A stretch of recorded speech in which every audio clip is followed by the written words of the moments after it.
So let's get seated.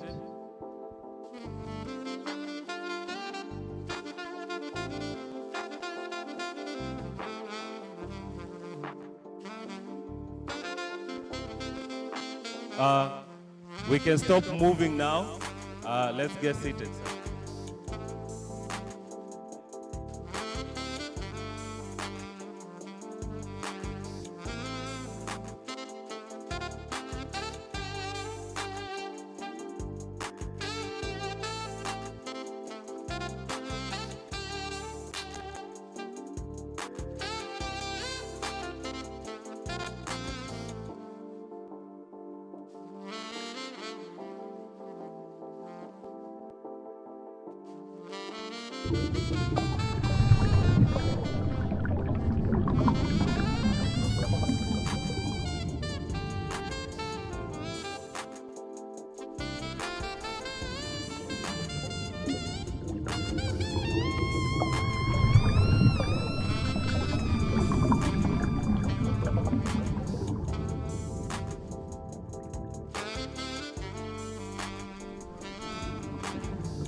So, ladies and gentlemen, let's get started. So, I will start by requesting you to cover the seats that are empty in front of you. Hello. So, all those who are standing, please let's get seated.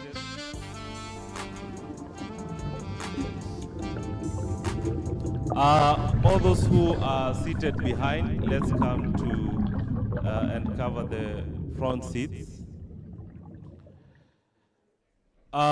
Tafadhali najaribu kuwaomba kwa heshima mliokaa nyuma mje mjaze viti vilivyo hapa mbele.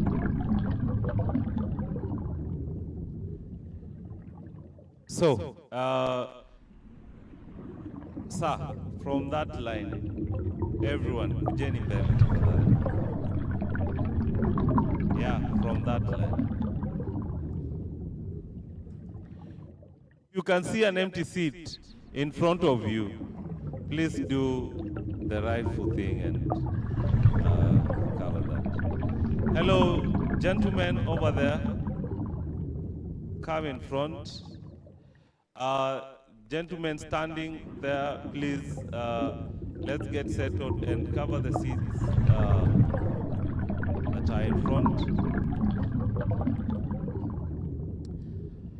How are we feeling? How are we? Mko salama? Welcome to the last day of the Blue Economy Innovation and Investment Summit 2024. We clap. We need to appreciate the good work that we've been able to do.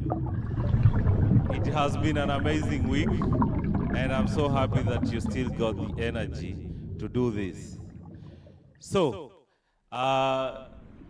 before we start, we need to maybe do something small.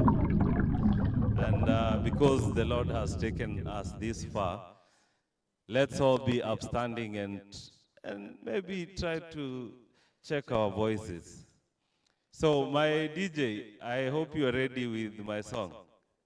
So let's all be upstanding. We start with by thanking the Lord for these amazing times. So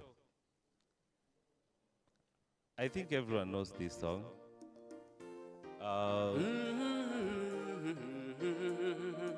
Would we have some more, like, volume up?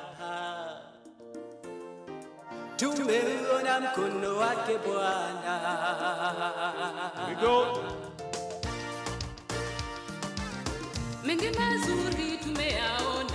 You don't know this song? Oh, you're waiting for the chorus. We we've seen the hand of God over the week. So, yeah. So, you're open to dancing? Tunaanza hii na energy. Sindio? Twende? No. I want to see your move. Twendeni? Yay. No, the hand was mine. Sasa, put your own style.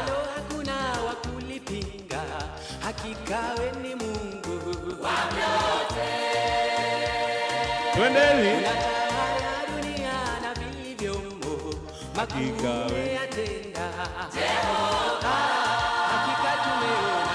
Tumeuona mkono wako Bwana,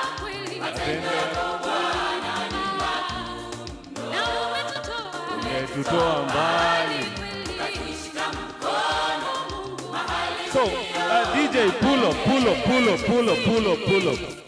Now, there is a group there, Pam and the team. Alvina, njoo hapa. They have very nice dance moves. So, the whole ushering team, come. Wapigeni makofi as they come. So, Alvina, we are waiting for you and your team. They are doing it very well there. So, we clap for them. Alvina, we are waiting for you. Alvina is the one that was leading our social media team. And we clap for the amazing ushering team as they come on stage. Nice. This one has to be powerful. This is the last day. So if you cannot dance, you lift your hand so that tukufukuze. So we start from the top, and I want us to, we can do the chorus. So my DJ, when you're ready, we are ready.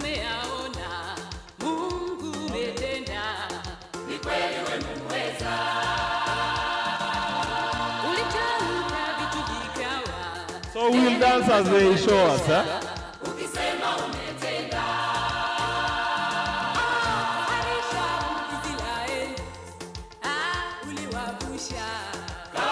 We move.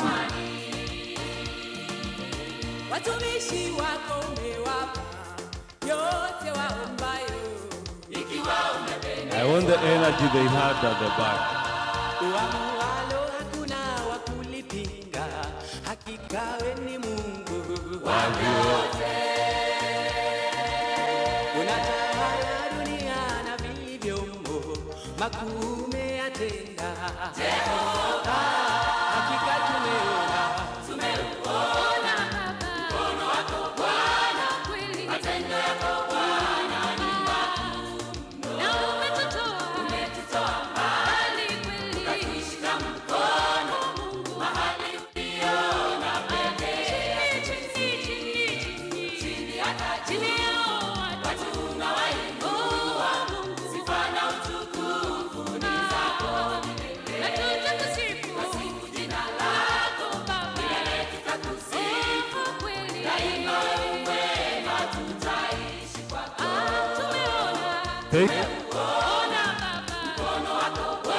Clap for them, we clap for them. So that is the energy that we are going with today. Do we agree? Do we all agree? Thank you so much. So ladies and gentlemen, welcome to the last day of the Blue Economy Innovation and Investment Summit. It has been an amazing week. Personally, I've met so many people and gotten so many great ideas. So I am happy that you are all here and healthy and able to, we are able to do this last day together. Yeah, thank you so much. So, karibu to day 3 of our event. As our norm, we need to recap what we had yesterday. So this is the link. Take your photo from this link. The photos have been uploaded there. So you'll see how amazing the day was. Take those photos and you, oh, sorry. Okay. Mheshimiwa karibu.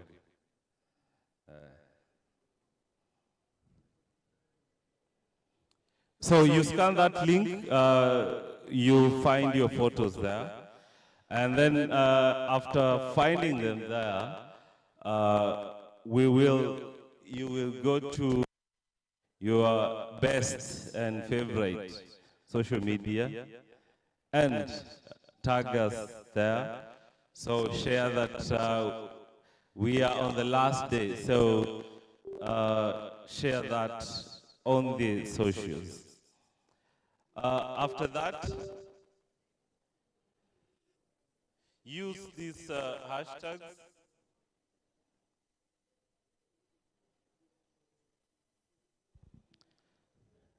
Use these hashtags. So, at least I need to see some posts coming up. Oh, you're looking at the hashtags. Thank you. So, at least make a tweet. Oh, go to X, make a tweet, and you can tag me. My handle is, who knows, K_J here. We have David Ogiga there. We have Savio Ambogo. We have Sotehab, GAZ. Yeah, and as you do that, I want to give you a brief update on what we've been able to do. So each and every day we've had over 400 participants coming to this event. Can we clap for ourselves for that? We've had 60 plus startups engaging in different activities, from exhibition to the deal room to the presentation. Can we clap for that?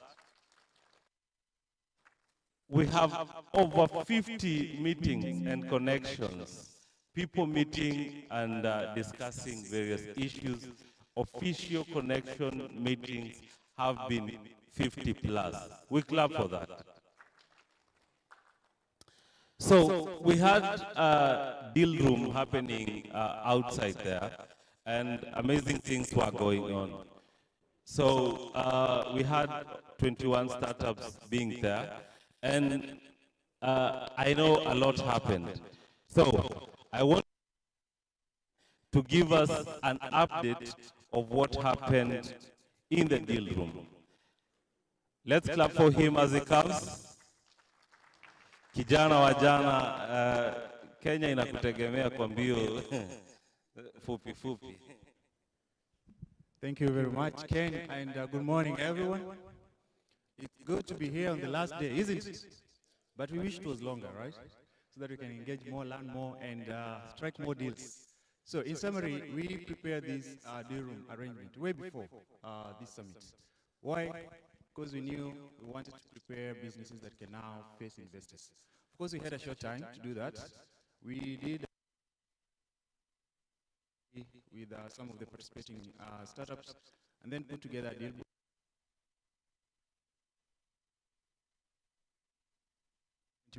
Participates. And then we did a deal book that we shared with investors. And then the investors, we had our partners, EAVCA, and others who circulated to their networks. And then we got the interested parties, that is the investors who are interested in the businesses, to select who they wanted to work with or who they wanted to learn more about.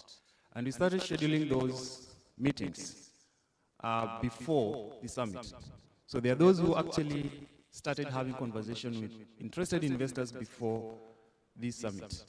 And the intention of the deal rooms that we were having during the summit was some of us who are here and the investors who made it here to have a one-on-one interaction, to build the connections and start conversations. Our goal was to kickstart conversations, not for you to get the money. It never happens that way. Like you get the money immediately in the first meeting. And we successfully had the deal rooms running virtually and physically. Out of the 21 startups that participated, about 60% of them managed to get conversations going.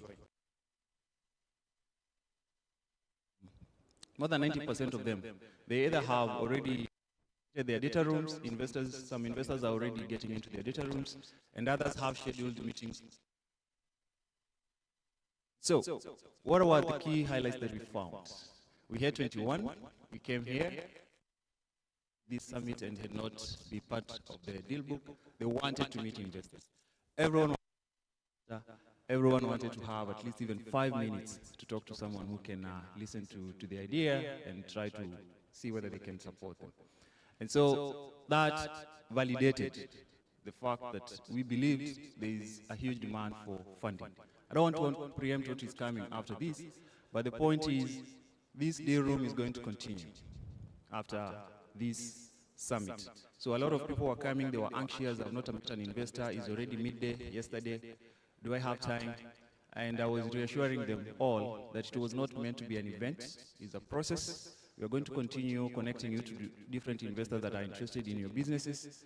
And as you heard yesterday, there are different categories of investors. There are those who are doing grants, and there are those who have projects that qualify for grants. There are those who are already in the impact kind of investors space, and there are those who are in the venture capital space who are in the growth stage. So all that mapping is going to be done, and you'll be directed to the right investors. For now, we had a lot of our investors were commercial investors, are members of East Africa Venture Capital Association. And so not everyone could fit into their criteria. And that's why probably some of the businesses that were here couldn't find an investor who could meet with them. But we appreciate the business models you have, and we know that in the course of time, as we proceed with the day room, we are going to connect you with the right investors. So the summit ends, the day room remains open. Thank you very much. Thank you so much, Jeremy. Can we clap for him? So we are looking forward to having a bigger deal room next year. So when we call for application to join the deal room, please apply and apply on time. So we had quite a number of breakout sessions that we participated in, and we thank you for keeping time and joining the good conversation. So I would like us to appreciate all the speakers in the different rooms, starting with the first one, the team that were in the fishery value chain. So we clap for them, the whole team that is there on the screen. They did an amazing job. Then there was a room on tourism, so we clap for them. There was another room with the team on climate. We appreciate them.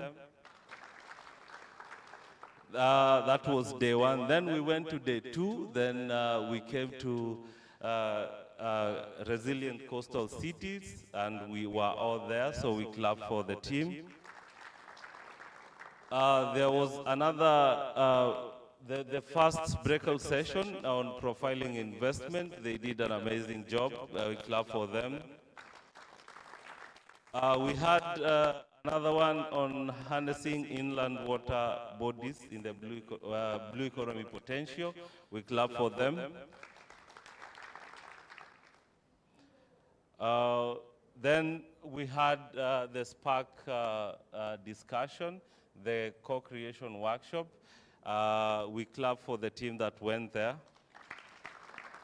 Then we went to afternoon sessions, and we had the team that were on Soko Plug and market linkages. So we clap for the team that did that amazing job. And I can see my boss in another world, the chair of Countrywide Innovation Hubs is there. There was another one that was led by TechnoServe, the Blue Bees. We clap for them for the amazing work they did.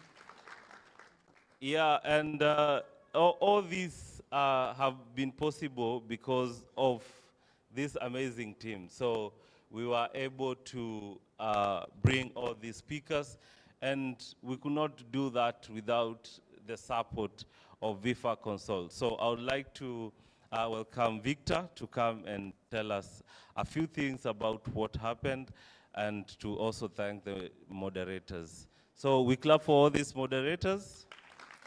And the moderators of the moderators is Victor. We clap for him. My name is Victor, and I'm the moderator of moderators. Good morning, everyone.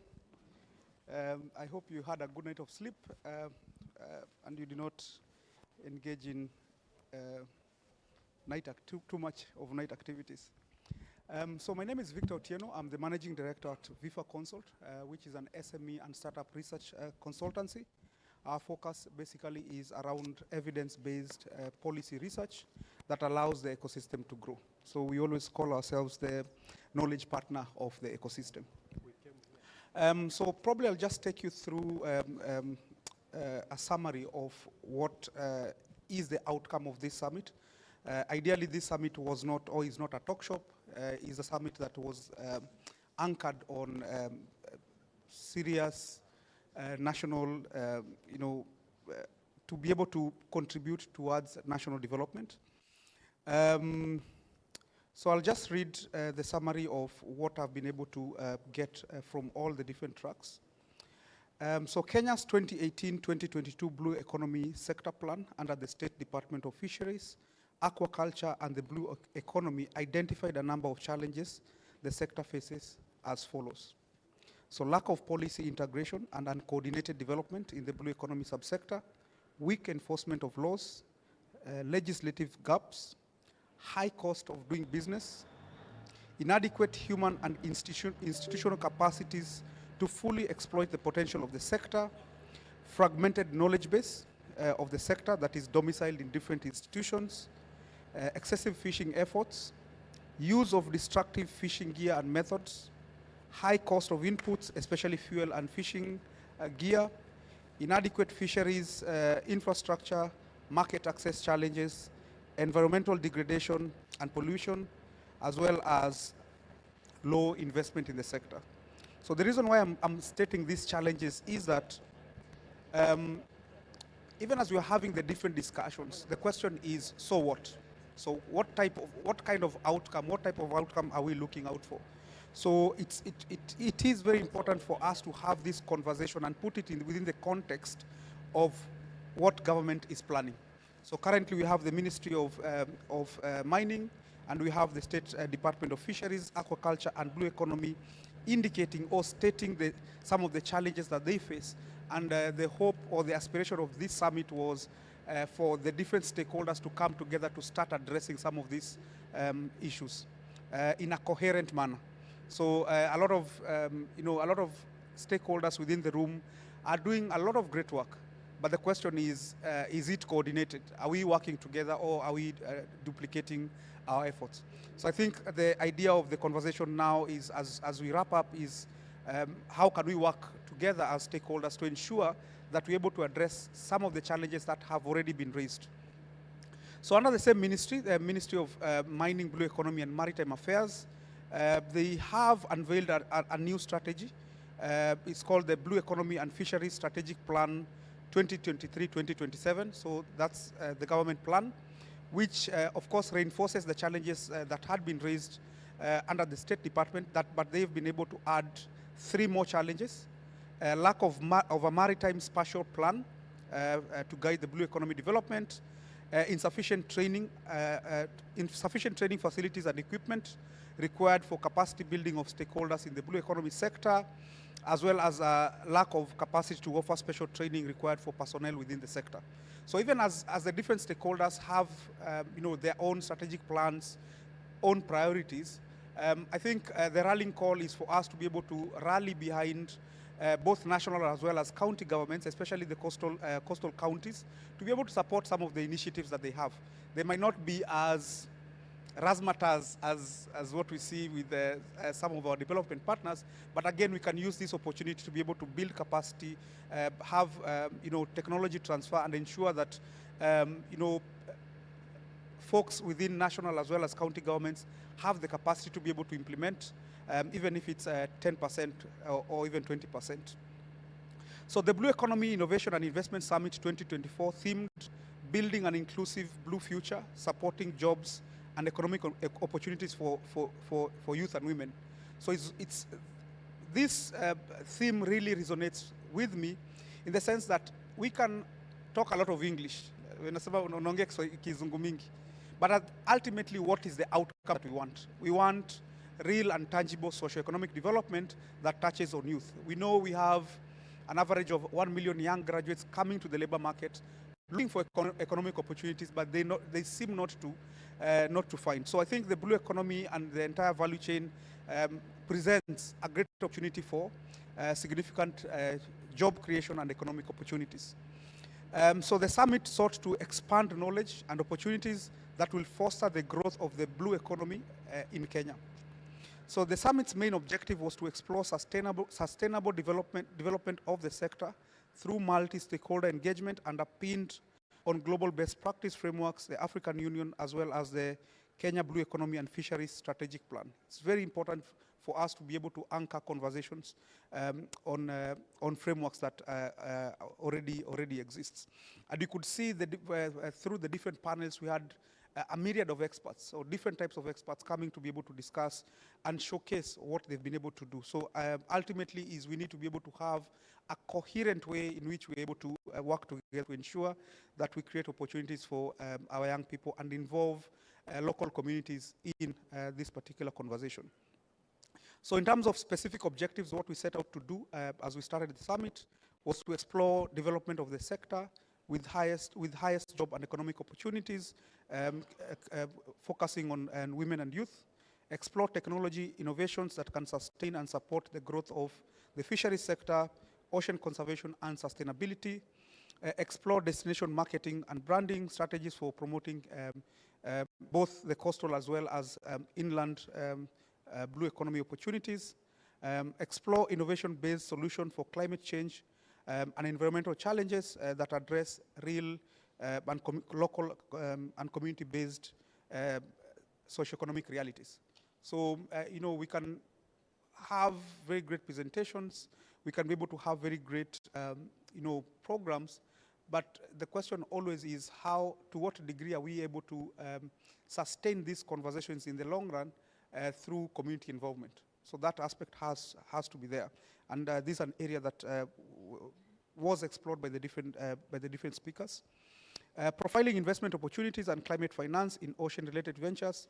Again, I think, we can't finish the conversation, but even the conversation we were having, even as we are putting together this summit, was the gender lens. So I remember the team from the UK were like, yes, we can talk about opportunities for the local community, but is there a way in which we can be able to view this conversation from a gender perspective?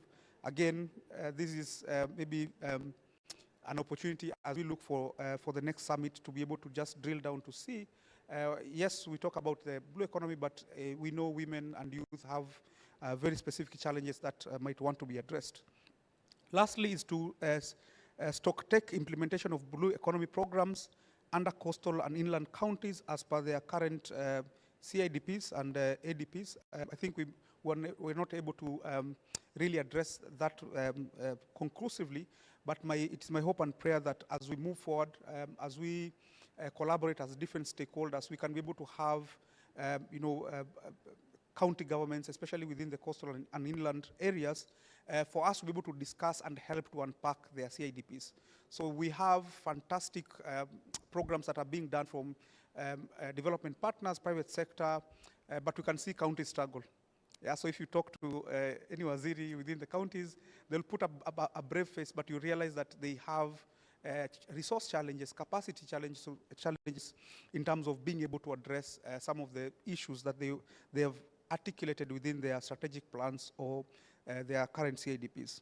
So taking cognizance of all the great conversations that we've had over the last couple of days, we came up with a number of resolutions that we hope that can be able to can help the conversation to be taken forward. So it's not just a summit; it's just a catalyst for further conversation, further collaboration that should happen within the next 12 months. So number one is youth and women empowerment. So participants strongly endorsed the need for increased investment in youth and women-led initiatives within the blue economy. So we call for the development of targeted programs and policies that support their participation, entrepreneurship, and leadership within the sector. So again, we left it broadly so that different partners can be able to interpret and implement programs around youth and women empowerment. Inclusive and sustainable blue economy, that's the second resolution. So we recognize the importance of building an inclusive and sustainable blue economy that benefits all sectors of society. We urge national and relevant county governments, private sector, especially private sector in marine, transport and logistics value chain, because they are people who are exploiting either facets or the entire value chain within the blue economy. I think there is an opportunity for them to really come in to be able to contribute to the conversation. It should not be a conversation of development partners and government leaving out private sector. So we need to be able to see that coming through, and we hope that as we collaborate, as we have conversations post the summit, we can be able to reach out to private sector, bring them on board and have a coherent conversation around the blue economy. So innovation and technology is the third resolution. We emphasize the critical role of innovation and technology in driving sustainable growth and development within the blue economy. We encourage investment in research and development, as well as the adoption of new technologies that enhance efficiency, reduce environmental impact, and create new job opportunities. I think yesterday there was, we've seen a couple of studies that have been done, good cases that have been done by different stakeholders. But the question is, how is this research percolating to industry to practice? So again, we need to be able to see, yes, identify the technologies, but find a way in which we ensure that those technologies, those innovations are used by local communities, are used by county government, are used by the different organizations or agencies within the Ministry of Blue Economy. So education and skills development, again, this is something that came across and cut across all the different conversations, is we recognize the need for enhanced education and skills development programs to equip youth and women with the necessary knowledge and skills to participate effectively in the blue economy. So we call upon the development of vocational training programs, apprenticeship programs, university courses focused on the blue economy sectors. So there is a sense where we have experts who are talking a lot of jargon. I mean, if you are sitting through, you could hear, a lot of very difficult scientific, I think Gina was saying there are opportunities within coral. People can be able to sustainably build businesses around the coral reef. I was like, someone sitting fishing, I mean, they don't see that. So we need to be able to find a way of dumbing down this conversation into bite-sized, conversations that people can be able to relate to. Yes, I understand there is a big challenge. The corals are dying, blah, blah, blah, blah, but the normal person doesn't really care. They don't see the correlation between what you're saying and their daily life. So there has to be deliberate capacity building, skills development around, encouraging local communities, young people, women to be able to take advantage of this particular value chain and, of course, do it in a sustainable manner. Number 5 is policy and regulation framework. I think as I articulated within the strategic documents of the ministry, they have already raised a lot of challenges that they face in terms of trying to be able to support the blue economy, as well as the different county governments within the coastal area, as well as in the lake region. So we urge national and county governments to establish clear and supportive policy and regulatory frameworks that promote sustainable and inclusive growth within the blue economy. These frameworks should address critical issues such as access to finance, policy and regulations that support the nascent blue entrepreneurship ecosystem. I think over lunch yesterday we were talking with Anton, and he posed to me a challenge. He came and I think either through the acceleration program or himself, I'm not too sure, Anton, you'll clarify that. He was talking about, he wanted to set up a seaweed type of business. Then the question is, where do you get permits for this type of business? It doesn't exist. If you look at the finance bills within counties, they articulate different types of businesses, general trade, but this particular type of business does not exist. So even the county doesn't know how to charge. Possibly what would happen is either they charge you under wholesale or a supermarket or something. But that's not right. We need to be able to co-create and work with government, both county as well as national, to ensure that they are able to co-develop or co-design standards, regulation that would allow such new businesses to thrive. If you look at seaweed, I don't know the numbers around seaweed, but I presume that it's a business that local community can be engaged in. So again, looking at policy, looking at regulatory framework, and co-developing them together, I think it's an opportunity within the blue economy value chain that has to happen. And I think the issue of collaboration and partnership, I think, has also been raised across the different conversations that we had. So the sixth resolution is partnerships and collaboration, and I think that has been mentioned. So we emphasize the importance of partnership, collaboration among government, private sector, civil society organizations, international development agencies to advance the blue economy agenda. We encourage the formation of a public-private partnership platform and the sharing of knowledge and resources to support sustainable and inclusive development. What we see is a lot of redundancy, a lot of resources. You can have 3, 4 different organizations doing capacity development. I mean, if we're able to sit together, we could allow maybe one partner to be able to do capacity development and channel those resources to other interventions that maybe can be able to support the community. I think maybe it's a challenge to David to spearhead a platform of sorts that allows for greater collaboration among the different stakeholders within the particular value chain. Regional cooperation, I think the presence of Tanzania has reinforced and buttressed that. I think that we need to be able to expand the scope in terms of regional collaboration, especially for countries that are within the coastline. So we recognize the importance of regional cooperation in addressing the challenges and opportunities presented by the blue economy. We call for enhanced collaboration among coastal states in the region to promote sustainable fisheries management, marine conservation, and shared economic development. So I think maybe possibly as a suggestion is the next iteration of the summit is to be able to expand the scope and bring different stakeholders within the region, again, if resources allow. Lastly is monitoring and evaluation. So we emphasize the need for effective monitoring and evaluation mechanisms to track progress and identify areas of improvement. We encourage the development of indicators that measure the social, economic, and environmental impact of blue economy initiatives. So possibly there's a chance that different programs, different partners have some monitoring and evaluation framework of sorts. What we are calling is for that to be done in a coherent manner so that we know from a county perspective, from a Mombasa, Lamu, Kisumu perspective, and as well as from a national perspective, we're able to coordinate that evaluation so that we know what is the net effect of some of the programs or interventions that we have. So we call upon governments, private sector, civil society organizations, and development agencies to take concrete steps to implement and the recommendations outlined in this resolution.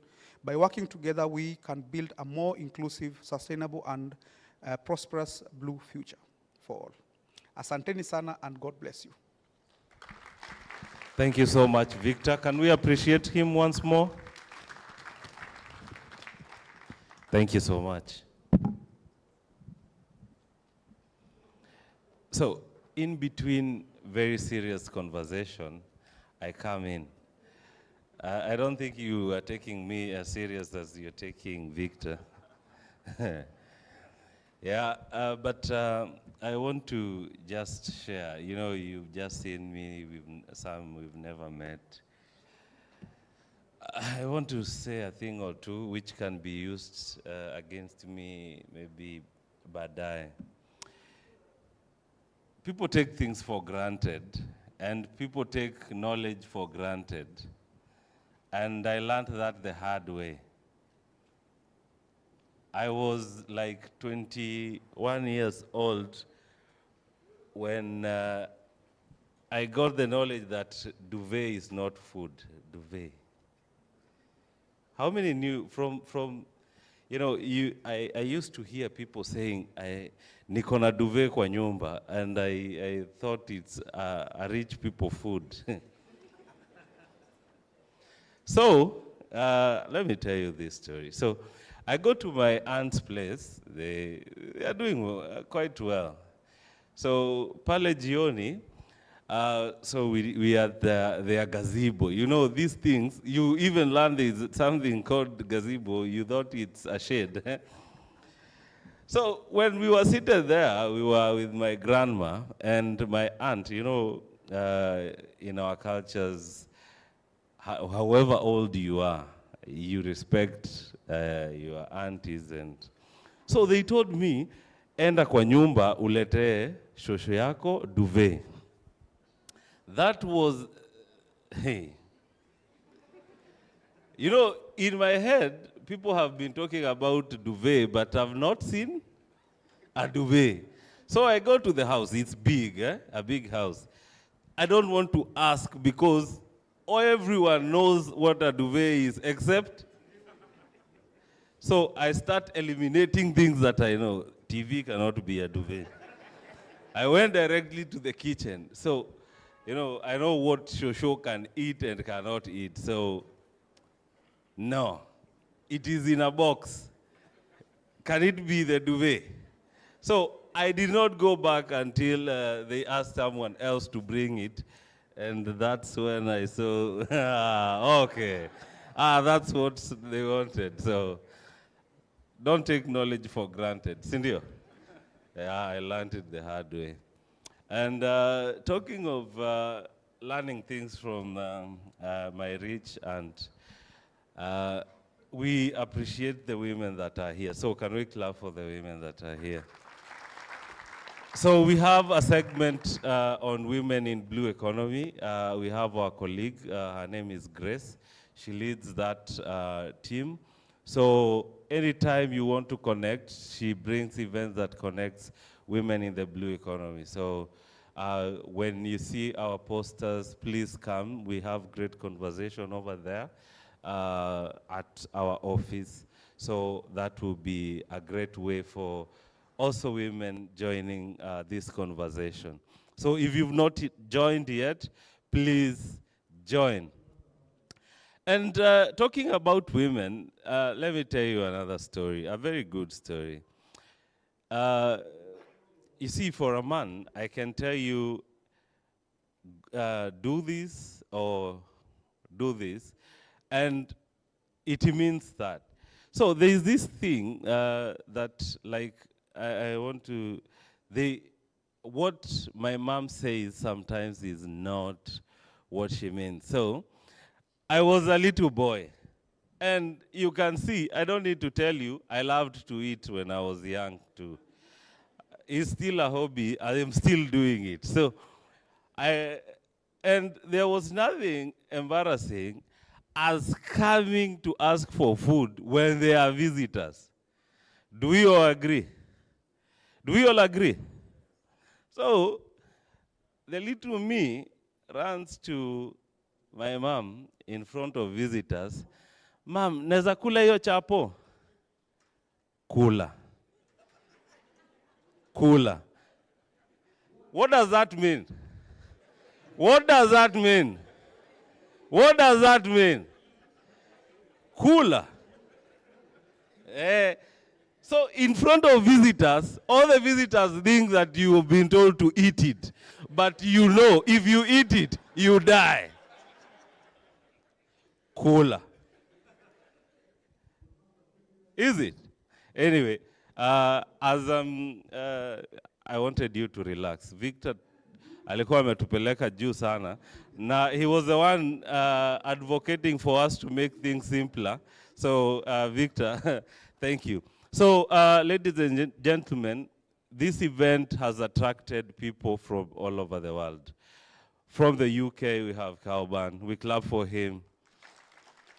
From South Africa, Ocean Hub, we have, where is our sister? Where? Okay, she's somewhere. We clap for her. Do we have, yeah, and then we have our good neighbors. Watu wa Kisumu ni Kenya? Ukiwa hapa Kisumu ni Kenya? We clap for people from Kisumu because There are quite many inland waters, Kisumu, Homa Bay, and the whole of Nyanza region. We are also looking at inland waters. So we appreciate the team that came from that. We have so many people who came from Nairobi. We appreciate them. And we have people who came from the coastal region. Do you want to? Okay, we appreciate you. So we appreciate all of us. But we have a special convoy that came from our neighboring country. 40 people from Tanzania came to this event. See, we appreciate them. And it will not be good if we did not know what they are thinking and why they are joining us.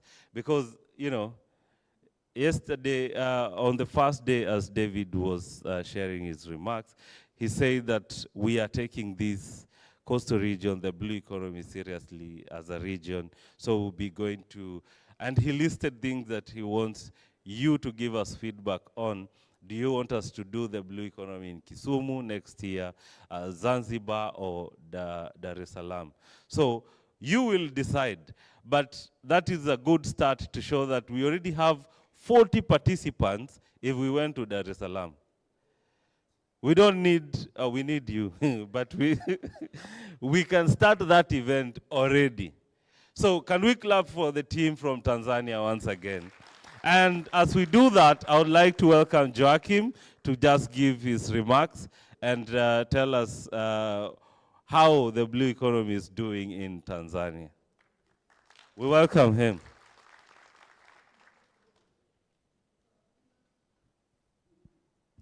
Asante Ken. I think you should be a comedian in the second life. Good morning, everyone. My name is Joachim Mangilima, and I'm a digital expert working with Enable in Tanzania. So I've been called upon to make short remarks on behalf of the delegation from Tanzania. But before I do that, I would like to call upon a few people to come and join me on stage as I'm doing this. So I'm going to call the officials from the Ministry of Fisheries, from the mainland, and also from Zanzibar. Can you please come up on stage, please?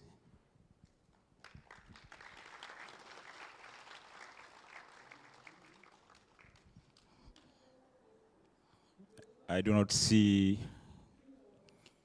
And also, can I call upon Dr. Masood from Zanzibar Seaweed Company, if you're around, please?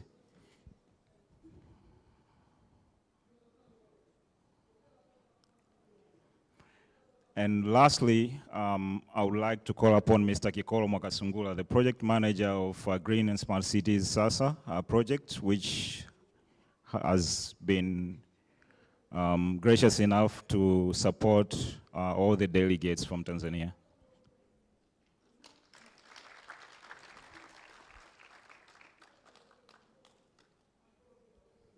So for us from Tanzania, this has been a wonderful learning experience, and we would like to express our gratitude to the organizers. We were in communication constantly with David, Grace, and the rest of the team, and they provided a wonderful support, which made our presence here very comfortable.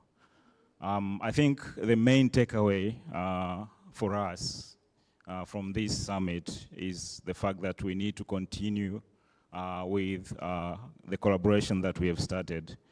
Some of the presentations which were given in this particular summit testified to that. There's a lot of work which is going on in both, for example, Tanzania and Kenya, around making our oceans and the blue economy in general sustainable. So I think that is one of the major takeaways from us, that we need to continue this collaboration that we have started.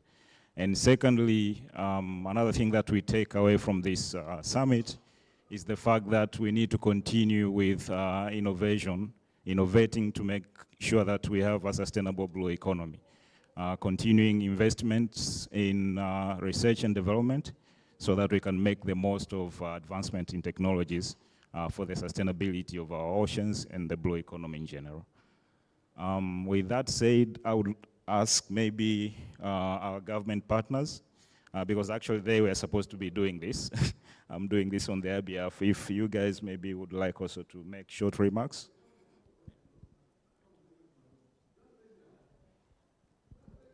Okay, thank you. Good morning, everyone. On behalf of the government of Tanzania, we would like to appreciate for the collaboration, even the invitation. And we have been here for the past 3 days.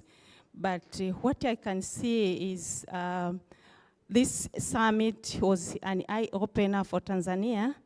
Right now, in mainland Tanzania, we have already endorsed our national blue economy policy. So it's like a baby now want to cross. So for this summit, I think we have now a step to go further.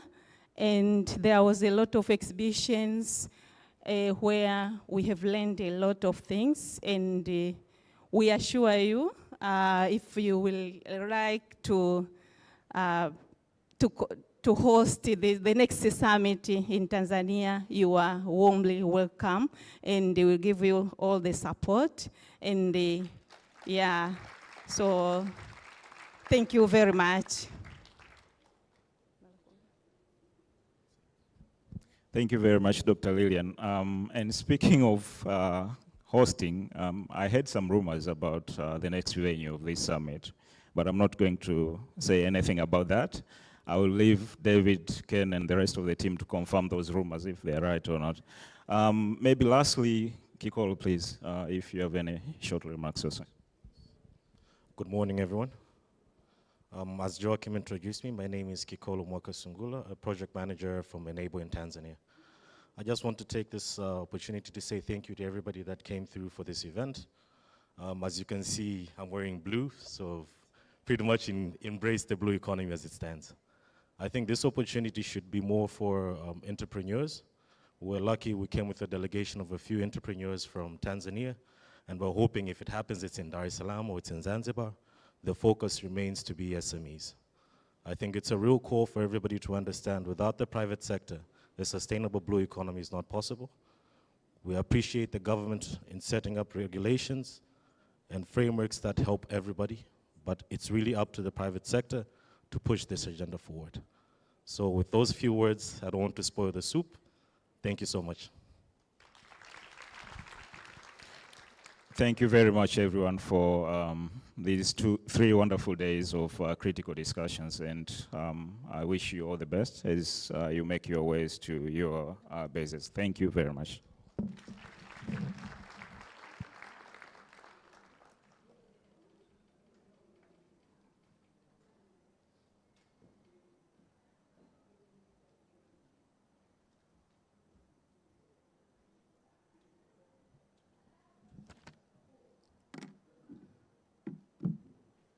We clap for them. You know, if I start talking about Tanzania, Kiswahili changu hamtamuelewa totally. Hamuniwezi, eh? Tulieni tu hivyo, nitawaita baadaye. Kumenyana is fighting or is a good thing? I don't know. Oh, I know, but I don't want to say. Okay, as I was walking, I need to apologize to a few people.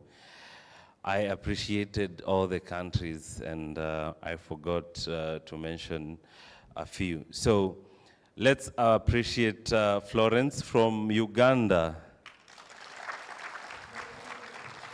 And also, in that mood, let's appreciate Paul from United States of America.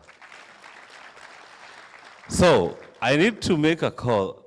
Is there anyone from Rwanda? Let's go. Anyone from another country, I need to appreciate you. Na mtu mwenye ametoka Qatar bado anataka kuitwa Qatarian. Eh? So, yeah, we appreciate all of you. So, ladies and gentlemen,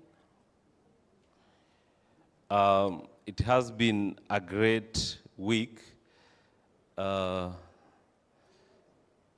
Gentlemen at the back, I'm waiting for slides up.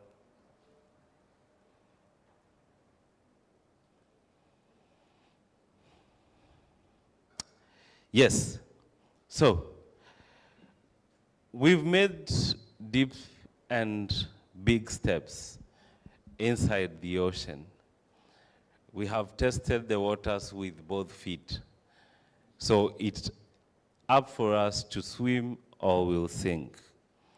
But because we are great people, we are working together, we are working together, we cannot.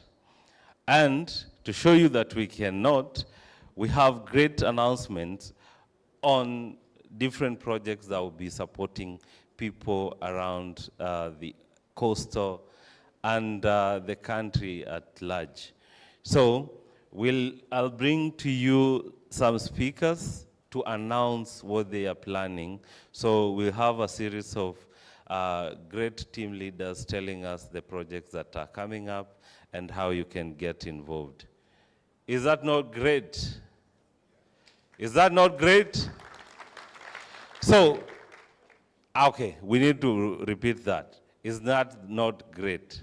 We appreciate the amazing work that people are doing. Can we appreciate that? Yeah, that's good.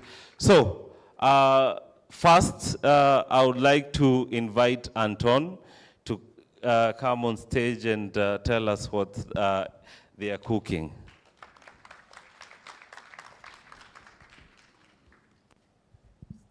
Thank you so much, Ken. So yeah, you have seen me in the role as the CEO of TechBridge here, but I'm also the program manager of a new program in the blue economy space. It's an entrepreneurial support program called Elevate Blue that we in TechBridge are doing in very close collaboration with SotaHub and MTI. It's a program that is going to run in both Kenya and Tanzania for the coming 3 years. And basically, it's a full scope solution for entrepreneurial support. We're going to train 500 early stage entrepreneurs in innovation challenges. That is, how do you actually formulate a business around a problem in the blue economy space? 250 ideas will be incubated. That is, taking the idea actually to a product that can be put in the market. And then, to follow up on that, we have acceleration programs for the businesses that are ready to start really scaling and become sustainable SMEs in the space.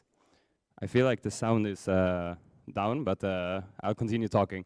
So, but what we're also inventing here is a post-acceleration program. We're introducing a... It's good. Okay, we're introducing a new program, which is an investment readiness program that comes in after the acceleration stage. Because what we are seeing in the blue economy space is that it's so difficult for companies to actually convince investors to put money into the businesses. So once you have graduated from acceleration, we take you on a tailored 6 to 12 month program to really work on market access, industry access, and for investor access. And all in all, what this program is trying to do is that we're going to find $6 million of financing. That could be equity investment, could be debt, could be short-term loans, could be working capital. And all in all, we're going to try and produce 3,000 jobs. So that's what we're going to do for the coming 3 years. And I want to end on a note that we are doing this in Kenya and Tanzania. We're super open for a collaborative approach in all aspects. So please reach out to me if you have ideas on how we can partner, because we have to do this together. And I think that is something that is probably my key takeaway from all of this conference, is that no one can solve this by themselves. We need to come together as a community of blue economy support providers, and we need to help each other out. So thank you very much for that, and I look forward to fruitful conversations on how we can support each other.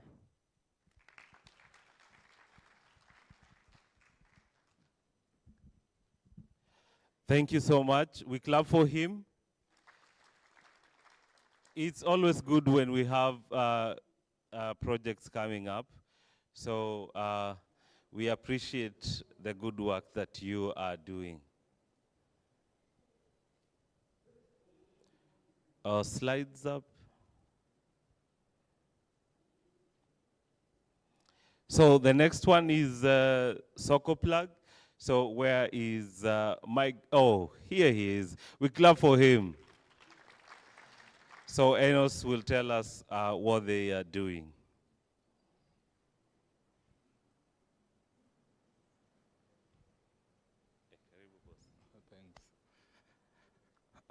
Thank you. Good morning, everyone. Good morning once again. Yes, just a quick one. I think yesterday we had a session about this.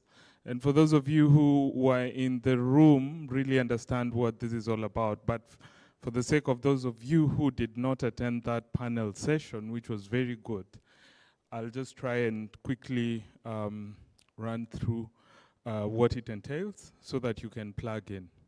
So this is Digital Market Access Project that we are partnering with Sote Hub to implement. And it's built from the no-code. I think you can see the banners with the no-code. So the no-code was initially to support businesses that are not, the founders are not tech savvy, to actually create a website within few hours and launch their website so that people can know what they do, contact them, and get to buy things from them. So building on the no-code, we had very good numbers from the no-code in terms of increase of sales as well as increase of customer acquisition. The customers acquired increased by about 45%. So what we are doing is we are building 2 more layers on the no-code that really is driven by a number of things. One, we do have the move by the government, Ministry of ICDE, on digital hubs, and we have 1450 to be precise, 1450 digital hubs. They have set, I don't know how many, but at Swahili Port there's one, Jitume Lab, which basically you can access the machines as well as the internet. And we're also leveraging on 250,000 hotspots to be built in markets. And ideally is to have the 2 layers. One is in social commerce, and then the second one is in marketplace. So this is just, I know most of you are concerned, is it mostly product, physical product, but also services. We've seen services coming through the digital marketplace like Gigi. So we are combining those 3 to actually unlock the markets that are beyond what you've normally serviced, to see how we can increase the market to enable you as well to make sales and to be more profitable. And just to also just talk about the name. So Plug, how many of you know Plug? Yesterday I asked that question. Have you had a statement, do you have a plug for this? And I used an example of my shoes. I know most of you will ask me, who's your plug for your shoes? So ideally, that is the statement that if you won't remember anything, just remember there's something called a plug, and you need to plug in. So thank you very much. And in terms of numbers, we are looking at, it's a TOT based, and we'll be doing 200 TOTs in 3 counties, Mombasa included. And for the 200 TOTs, they need to have at least some digital literacy skills and running a business. And then they're able to demonstrate to other 3 entrepreneurs how it is done. So The TOT will train other 3 entrepreneurs, and that will bring us to about 600 micro enterprises that we are looking to support. So I will stop there, and thank you very much. So just plug in.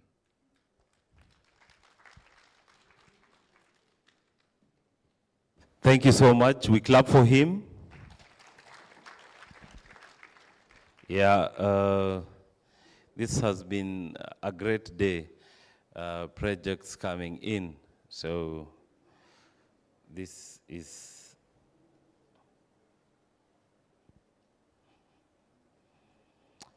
yeah. So we'll skip this one for now. So let's welcome Wangari Theuri to tell us more about Bahari Boost. Tumkaribishe kwa makofi. Tumkaribishe kwa makofi. I am getting a coastal accent, so be warned. Thank you. Thank you for that. Wangari Theuri, as have been introduced, Senior Program Manager, Bluebees by TechnoServe. I'm a lady of a few words, but my comms team will drown me in the Indian Ocean if I don't read this speech. So it's an honor to stand before you today to launch 2 transformative initiatives under the Bluebees program, the Bahari Boost Challenge Fund and the Youth Advisory Council. These initiatives are not just milestones for Bluebees, but a crucial stepping stone towards unlocking the vast potential of Kenya's blue economy by empowering our young people to lead, innovate, and thrive in this sector.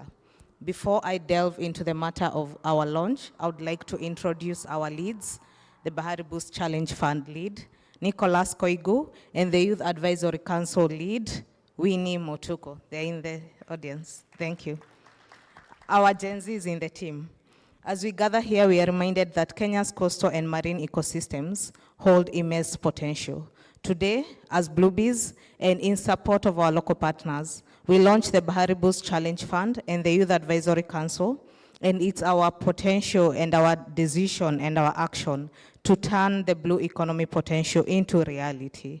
It is a special focus for our program to empower young people and promote economic inclusion along our coastal regions. Launched 4 years as a 4 years initiative, Bluebees addresses the critical challenges facing young people in Kenya's coastal communities. In support of our 20 local partners, 10 of them who are in the room today, the program focuses on building capacity, providing access to financial solutions, creating market linkages, keyword, creating market linkages, and strengthening leadership capabilities among young people. Our focus and our value chains of focus, seaweed growth and value addition, land-based production, specifically coconut value chain, fisheries, waste management, aqua and mariculture. Our goal is clear and very specific. We aim to create dignified and fulfilling work for 15,000 young people by 2027, with a target of 70% of them being young women and 5% of them being PWDs. Bluebees aims to transform the youth into key players in the blue economy and helping them launch resilient businesses that not only benefit them, but the community that they are in. The young people are the heartbeat of Bluebees, and most of you who attended the workshop yesterday can attest to that. With that being said, my responsibility today is to launch the 2 initiatives.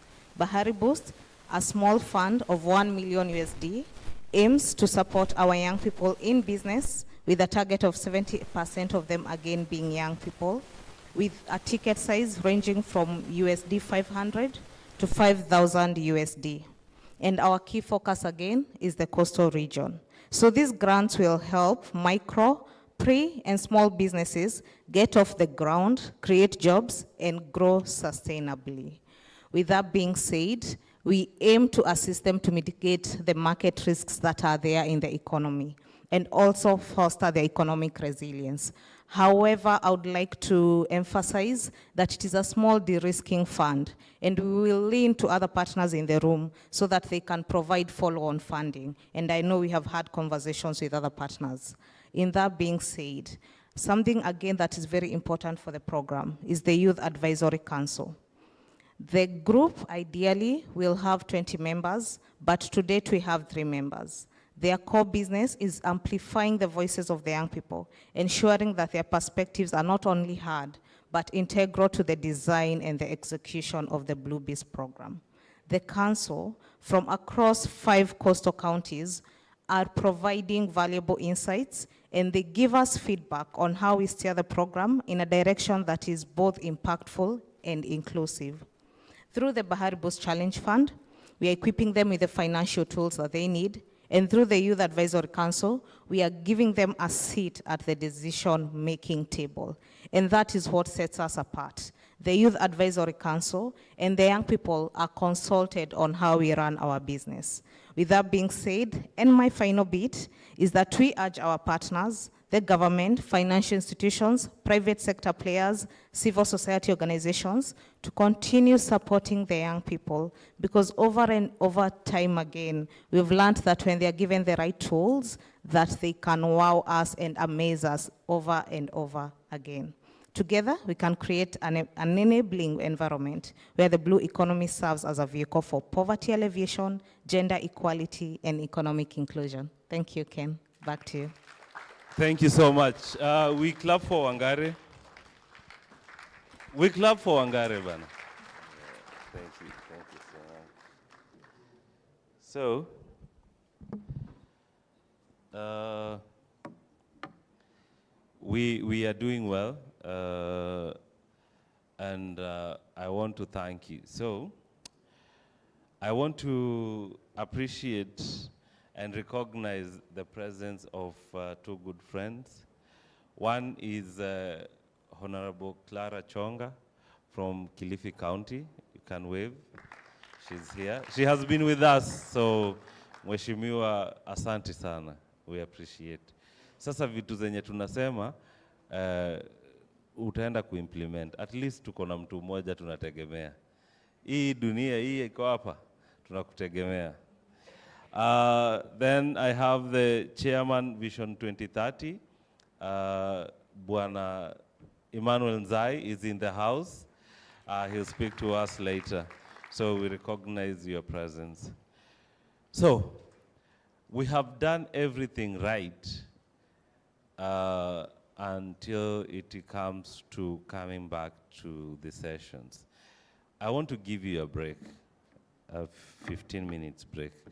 But nimekuwa na shida nyingi getting you back to this place. So I want us to do a declaration so that when people see you waiting for me to come, they know you are waiting for me. You know, we have, so, sema mimi, no, it's you saying, you yourself. Because you will take your tea and then you see bado watu wameanza kutengeneza groups. So watu wakiwa kwa group, sema mimi. Okay, wewe basi. Hamtaki kurudi. Anyway, ukiona mtu tu amesimama hataki kurudi na time imefika, anasema anagoja Ken anipigie kengele. I don't want to come with the bell again.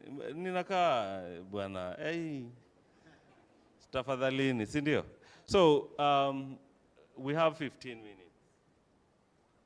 So it's 10:35. So we come back at 10:50. Is that okay? Unless bwana mnataka kunipea hiyo kazi ya kengele tena. So ukiona jirani yako warudi, ukuje na yeye. Sawa? So ladies and gentlemen, let's have a health break and then we'll be back after this.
Anaitwa?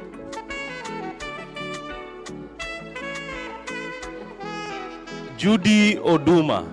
Who is Judy Oduma? Judy Oduma, please, you are needed at the reception. See Lucia. Lucia is here. Judy Oduma, please.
So those who are outside, let's come back and continue with the program.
Thank you so much for,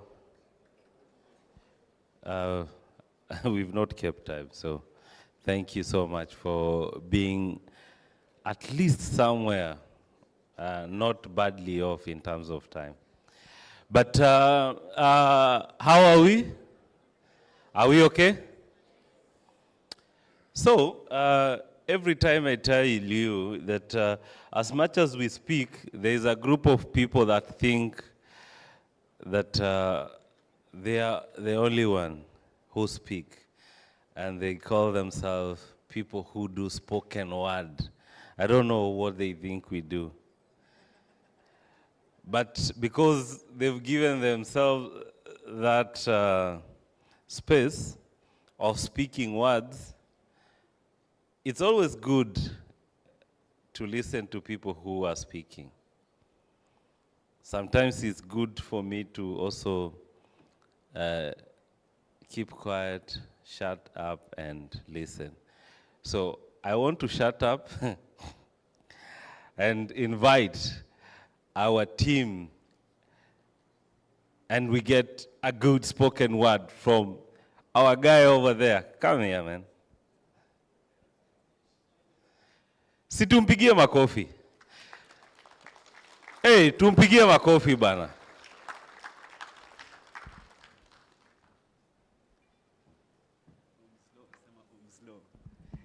Yeah. Mambo poa jamaa. Mambo fresh jamaa. Mumeshiba sana, si ndio? Huyo MC anafaa ni introduce kama superstar vile bana. Au sio?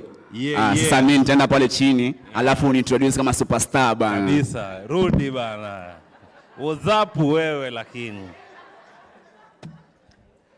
You guy, my guy, rudi pale tena. So I'm introducing you like I'm Sani, si ndio? So ladies and gentlemen, nanyi pia mukaeni kama mnategea msanii, sawa? I cannot be harassed alone. So I'm harassing you. So ladies and gentlemen, introducing Omslo.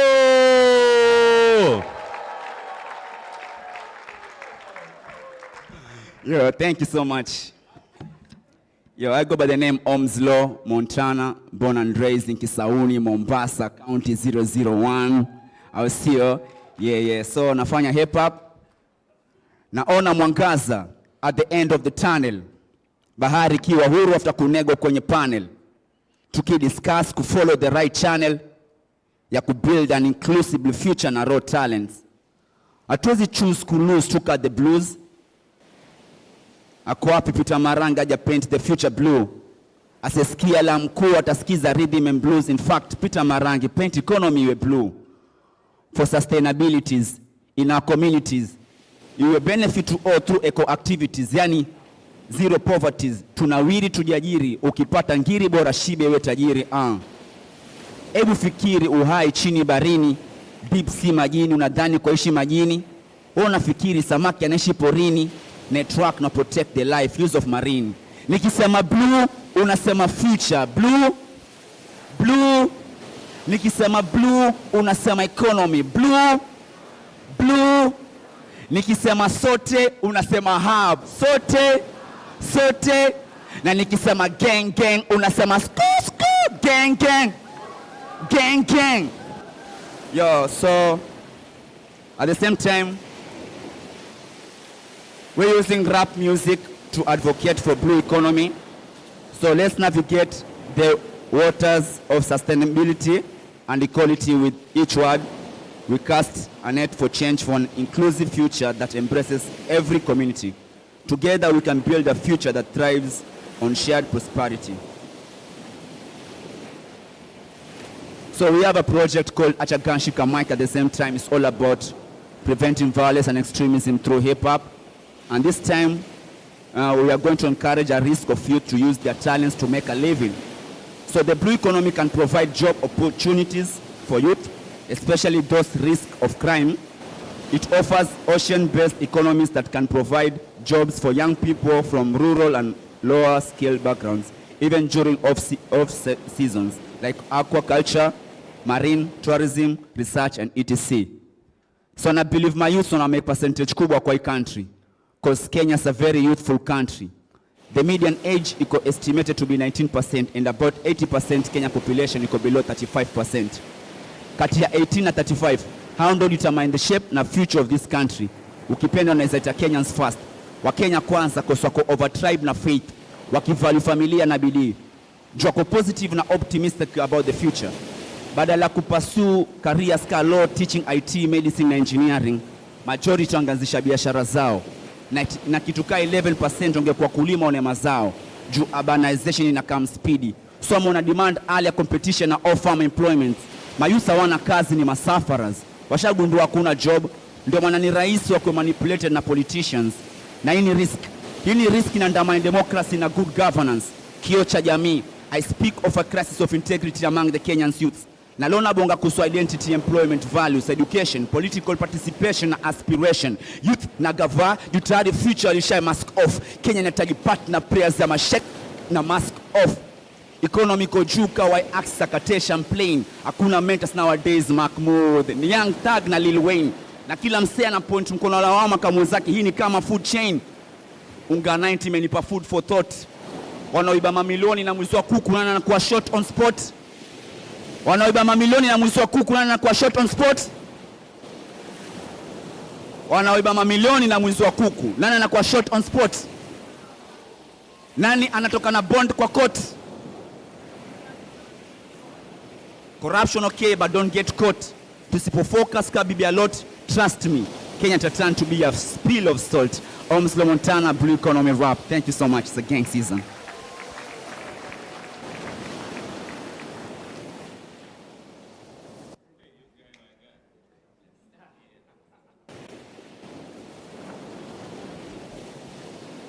Situmpigie makofi. We appreciate him. Isipokuwa ni ndevu zilinikataa. Ndevu tu. Oh, usiniguze kichwa wewe. That is too personal. Yeah, that was a good one. So can we clap for him once again? I'm not badly off, but to hear me do that, unaona hiyo ya ska, ushaigongwa na hii kona ya stool, ukitembea kwa nyumba without slippers, I do that. Na voluntarily, na scream. So, ungenipata kwa nyumba wewe, inge flow. So, we go back to our program. I think that was a very entertaining poem. We need to encourage young men and women to get into all sectors.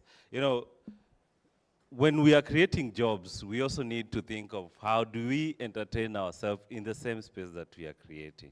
So it's a great thing to see young men and women coming up with such creative skits, and such type of things will help us in creating the jobs that we desire to create. So once again, let's clap for the young men and women that are coming up with this thing. So when I was outside, I was given a very big word by a lady, and she's selling the fish leather bags. She told me to tell all of you, and I don't know where she is, hata ningemuita mwenyewe aseme, you can call her. Amenisimamisha akaniambia, all those things that we are saying that we need to support women in blue economy, we also need as men to make sure that women are free to join the blue economy. And because aliniita mwenyewe akaniambia, we have to pass that message, because women have two jobs. When she comes back home, she has a whole other job to take care of. And that message really touched me. Singe brush it off. So it was a great thing. Yeah, come. Kuja uambie watu venye umeniambia. Mimi personally nimeanza. So yeah, maliza tu. So it's a good thing that also men participate in supporting women, because they'll do a lot, they'll have kids to prepare. So she told me that 50% of the time that women are supposed to be also doing business, they are doing something else. So, anasema, as men, we also need to support. Do you think it's a good thing? I think I should not have left this stage without saying that. And pia nyinyi, mkinipata, si lazima ikuwe spoken word, inaweza kuwa a good word. Unaonaje? Si munipigie makofi, hey, niko na lines. So welcome on stage. Just say 2 minutes. Good, is it afternoon? Yeah, no, easy. No, not yet. Okay. Habari zenu.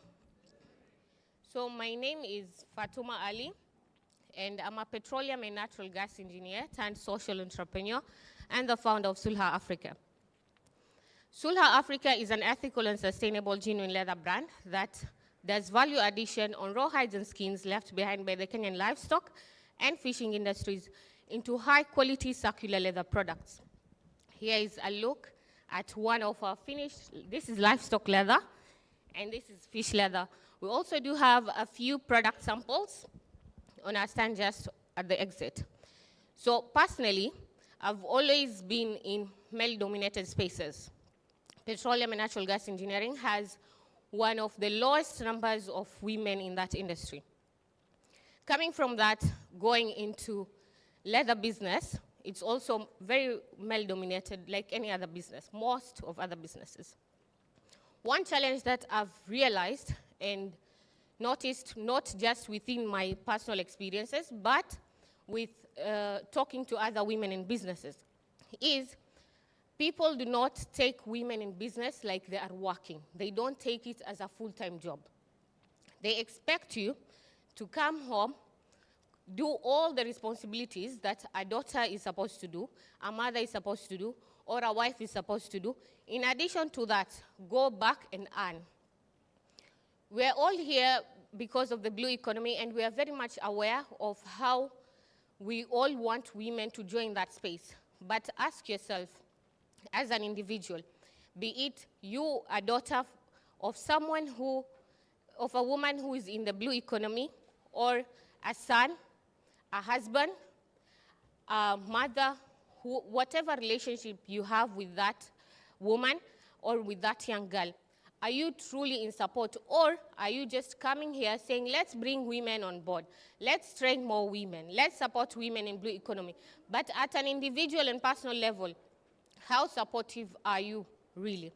And to the enablers, I've been through a number of programs where women are coming to get trainings and how to be better entrepreneurs, and they're allowed to bring their kids on board. They have some toddlers running around. How do you expect that woman to pay attention when the kid is running around? I would say it is good to even have some sort of caretaker. I would genuinely believe that women in these positions would need to have someone to actually handhold their kids when they're going through trainings. It is not fair. We cannot say theoretically it's a good idea having women, but sometimes it feels like it is just a stunt when it is not very sincere. If you are an enabler and you see that we see a lot of women coming, but you have a lot of rooms, you don't even have one designated for the kids that the women come with.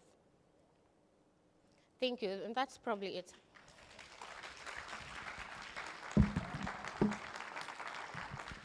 Yes, and last but not least, definitely come visit my stand, make purchases, and support a woman in blue economy.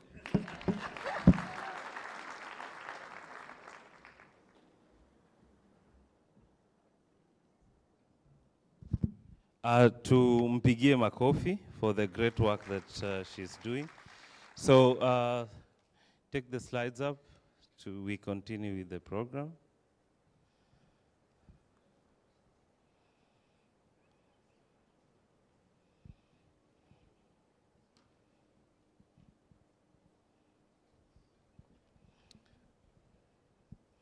So next on stage, I'd like to invite Susan to tell us what they are cooking at Spark. We welcome her with the clap.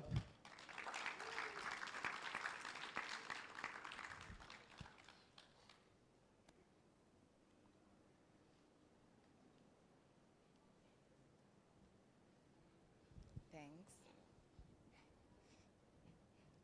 I was really worried that I'd come after the artist. So I was holding my breath in the back, being like, not the artist, not after the artist. I don't have as much energy, but at least I do look like my picture, for sure, Ken. So my name is Susan Wanjiko, and I do really have a long title in my work, which is the Innovation and Investment Fund Manager at Spark of GIZ. And so I'm tasked with a better task of ending the conference and sharing our opportunities. And I'd like to, as a come up of the last speaker who came on stage, to acknowledge, yes, we need to support gender within blue economy. And for that reason, we're also running a program on African Feminist Changemakers program that's already coming out. So look out on our LinkedIn, any of our pages to see the opportunity where we are looking to support women playing in climate tech innovation. So please also, where is she? Apply. We'd love to see you there. On upcoming after this, would like to appreciate again the people who came to our workshop yesterday on Science to Business for Blue Economy, the researchers and the entrepreneurs, and the follow-up program for that would be at the Regenerative Ocean Week in February in Dar es Salaam, where we'll be doing it in partnership with Tafiri and IUCN, and also our implementation partners of Ocean Hub Africa, OHA, I always call them, and also, of course, with Carefree and all the other partners. We'll be also keen to be supporting up to 20 projects to start implementation as researchers in residence, which I think is also really interesting for blue economy researchers and entrepreneurs to come together and actually start building stuff. But yeah, that's what we also will be looking forward to. And as my last remark, I would like to encourage us that also working with Blue Economy is also helping save the ocean largely, and that would also mean reducing on plastic bottle use. So that I would recommend possibly in our next conference we use glass bottles. Yeah, and enjoy the rest of your day. It's Friday, so yeah, see you around. Yay, David.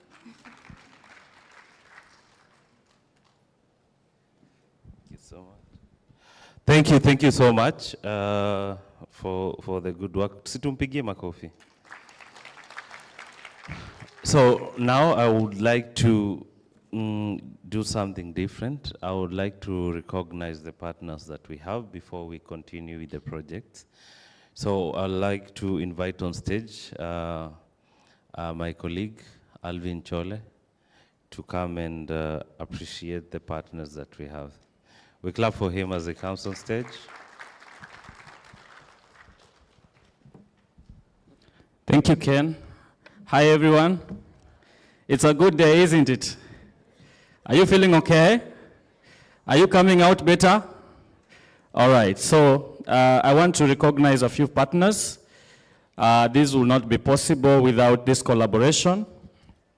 And I think we've all realized that this work, no one person can do this alone. Sindio?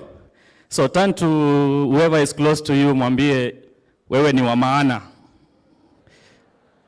Yeah, and if you don't comprehend what you're saying, just tell them that you are a very important person. So, awesome. So before I read out the partners that I want to recognize, I want to say thank you very much for everyone that made this possible.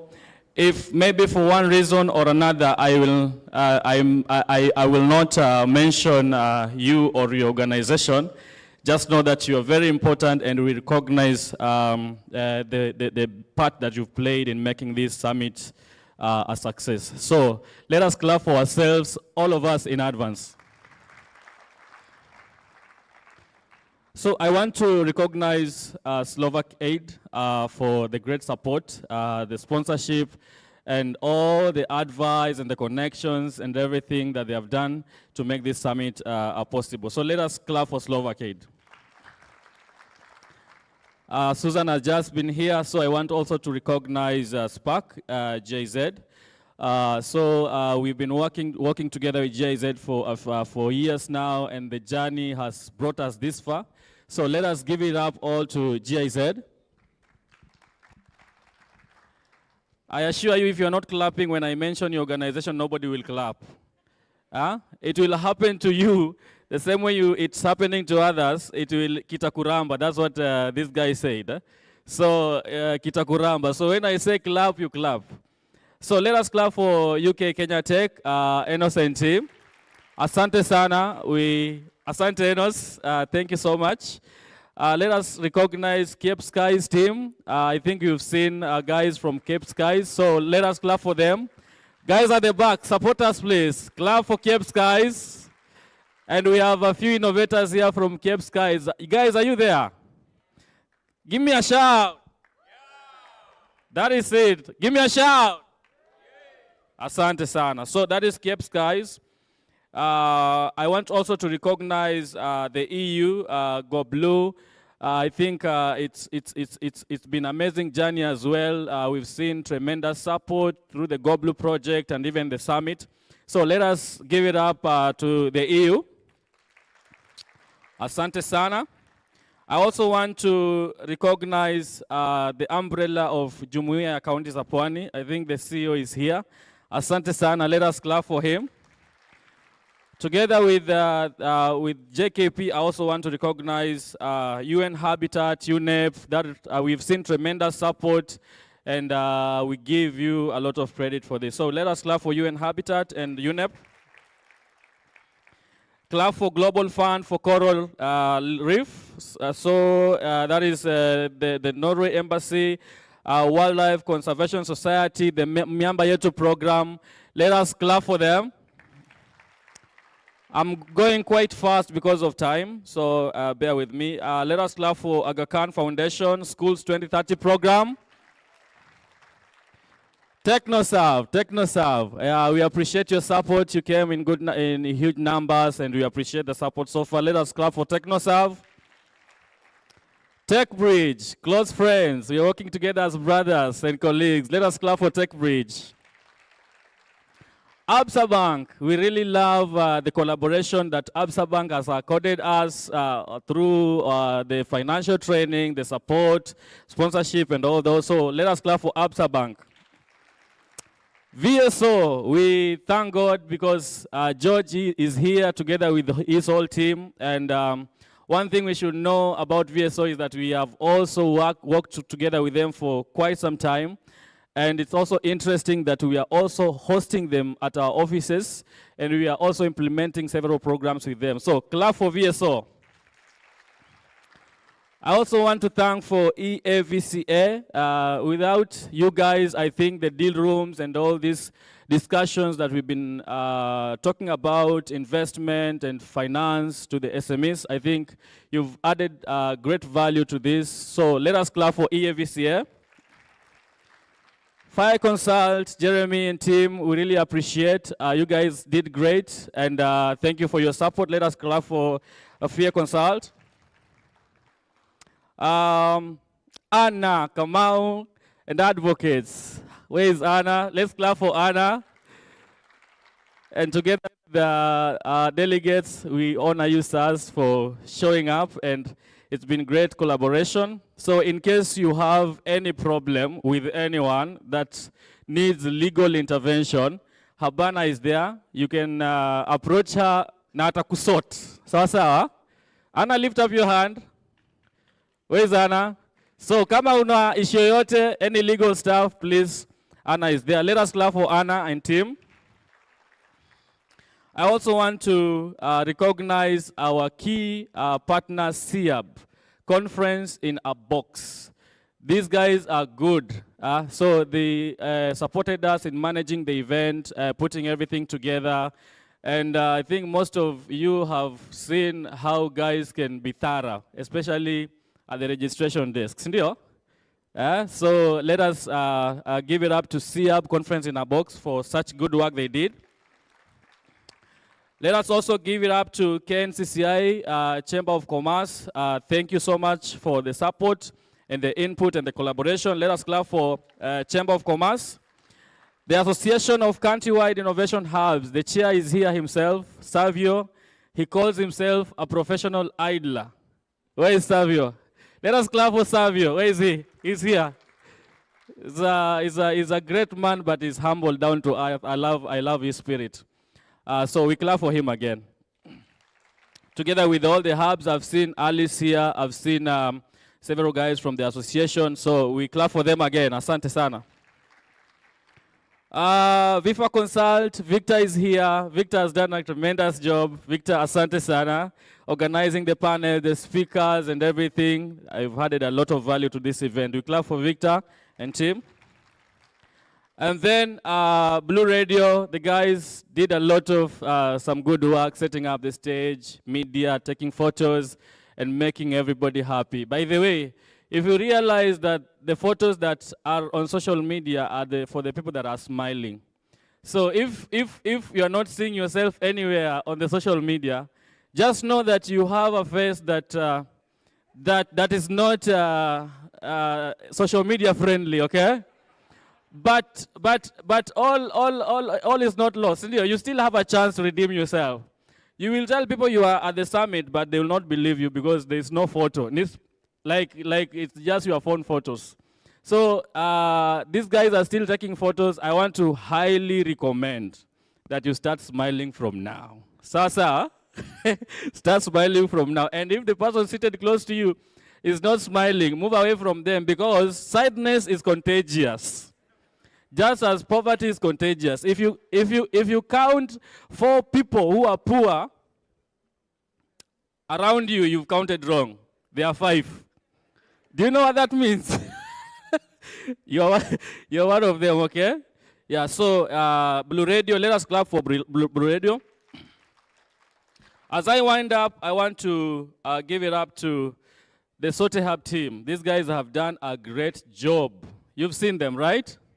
Yes, so young, energetic guys who have put this together, coordinating, organizing everything. And this also, I think we need to give credit to David, because without his advice and direction, this will not have been possible. So, David on the front, and then the rest of the Sote Hub team, let us give it up to them. Hapo ndio huwa tuna shout bwana. Si ndio? So I think that is from me.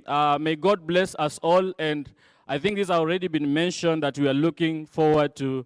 I'm sorry if this will be a bad joke. Forgive me in advance. I said this at the soft launch, and I say that this coming summit is going to be bigger and better. Bigger and better. And I told ladies, please don't overthink. Thank you. I'm done. All right, Sote Hub team. Yeah, so I want to welcome the Sote Hub team. You didn't get the joke, did you? I didn't know that. I want to welcome the Sote Hub team. Just come. Sote Hub team, everybody, including the ushers and everybody, please. Let us clap for them as they come.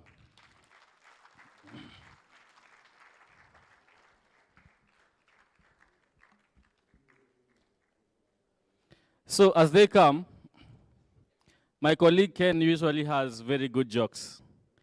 And personally, I have come to hate poverty. There's a joke this guy cracked about poverty, because when we look at the summit, we are pulling everybody together. And this all ends up to, giving people opportunities to make money and, being able to sustain themselves and even, provide for their families, and also, being useful to the economy. So when we were growing up, there was this habit whereby you don't realize that there's no salt until it's midnight and you're cooking. And now you have to go knocking in your neighbor's doors, borrowing salt. So my colleague was saying that someone knocked on their doors, but they were not looking for salt. They were looking for soap to wash utensils. So, well, they gave out the soap. Lakini hiyo sabuni ilirudi ikiwa na nywele. So he was asking these guys, kwani hizo sufuria zenu ziko na ndevu? So this is the Sote Hub team. I think we will not have time, David. Do we have time for everybody? No. So I will not have time for everybody to introduce, but this is a great team. So they look lovely, don't they? So we clap for these guys as the photographers do their things. Without this team, this would not have happened. So every one of them is a strong link. We've worked together, and this success is attributed to each one of them equally. So we clap for them again. Asante sana. Ken, you can have the microphone. Thanks, guys. May God bless you as we come to an end of this summit. The ocean is a vast and enigmatic world with vast marine species and opportunities that humans have only explored.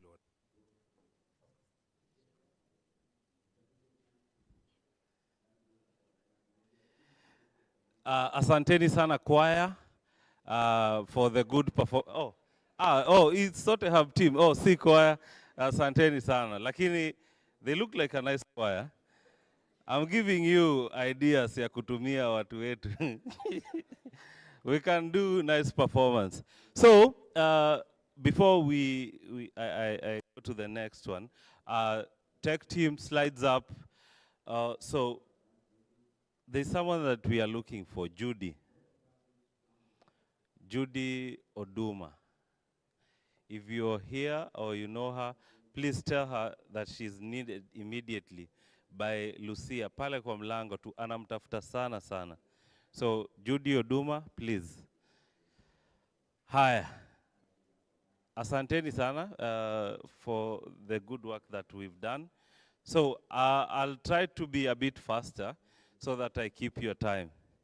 And sorry, volume inaenda juu inarudi. We have another conference hapa, wanaweka yao, so let's welcome my other boss from the other world. I work for the association. Yeah, so let's clap for him. So, and tell us the good work that he's doing. So slides up.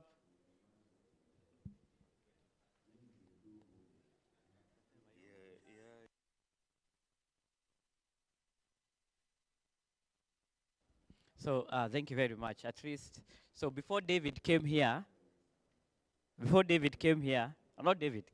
Before Ken came here, we were the one who got him fired from his previous job. So me and David elsewhere, but I guess it turned out to be a very good idea. So my name is Savio Wambogo. As I say, professionally, I'm a software engineer. I'm the president of the Association of Country Innovation Hubs, basically the third president. The first president was David. People, do they know you? Yeah, David was the first chairperson or president of the Association of Country Innovation Hubs. Then we had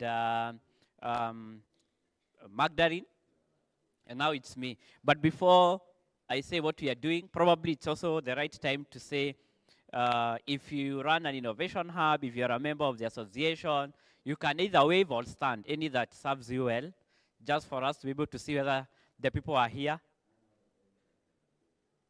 Yeah, we have Carol, David, yes. Yeah, it's a good number. So the Association of Country Innovation Hubs is an association of innovation hubs in Kenya.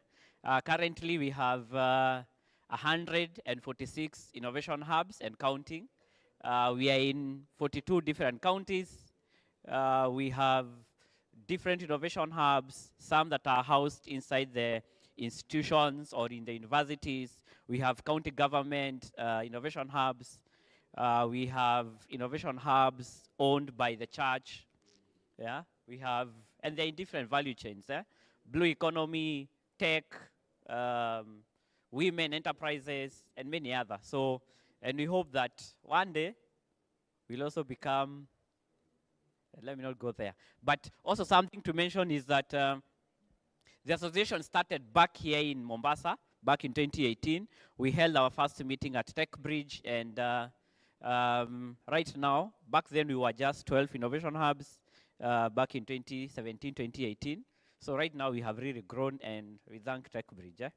So, so what we have really grown from 2017 to now. And what we foresaw and what we think is we need to start promoting the innovation hubs that we are having. And just to clarify, the association is not a bigger hub. So we do not compete with our innovation hubs. So, and what we have designed and what we want to launch today is what we call the Countrywide Digital Innovation Network. It's basically a portal and a collaboration tool for all the innovation hubs that we have in Kenya. Let's assume today you have come here and probably you are not from Mombasa. You live in, let's say, Turkana. How do you even know whether there is an existing innovation hub? What do you even know in regards to what they specialize in, who are their partners? If you are, we have a lot of innovation hubs owners here. How do you even get to know what they offer, what their expertise, and those kind of things? And that's why we have designed and developed the Countrywide Digital Innovation Hub, which is a network which is funded by the FCDO. The solution is going to be launched this December. We have already designed it, and we hope that to see all of you during the launch. And we can see now Sote Hub has really grown, so probably they're also going to fund us during the launch. And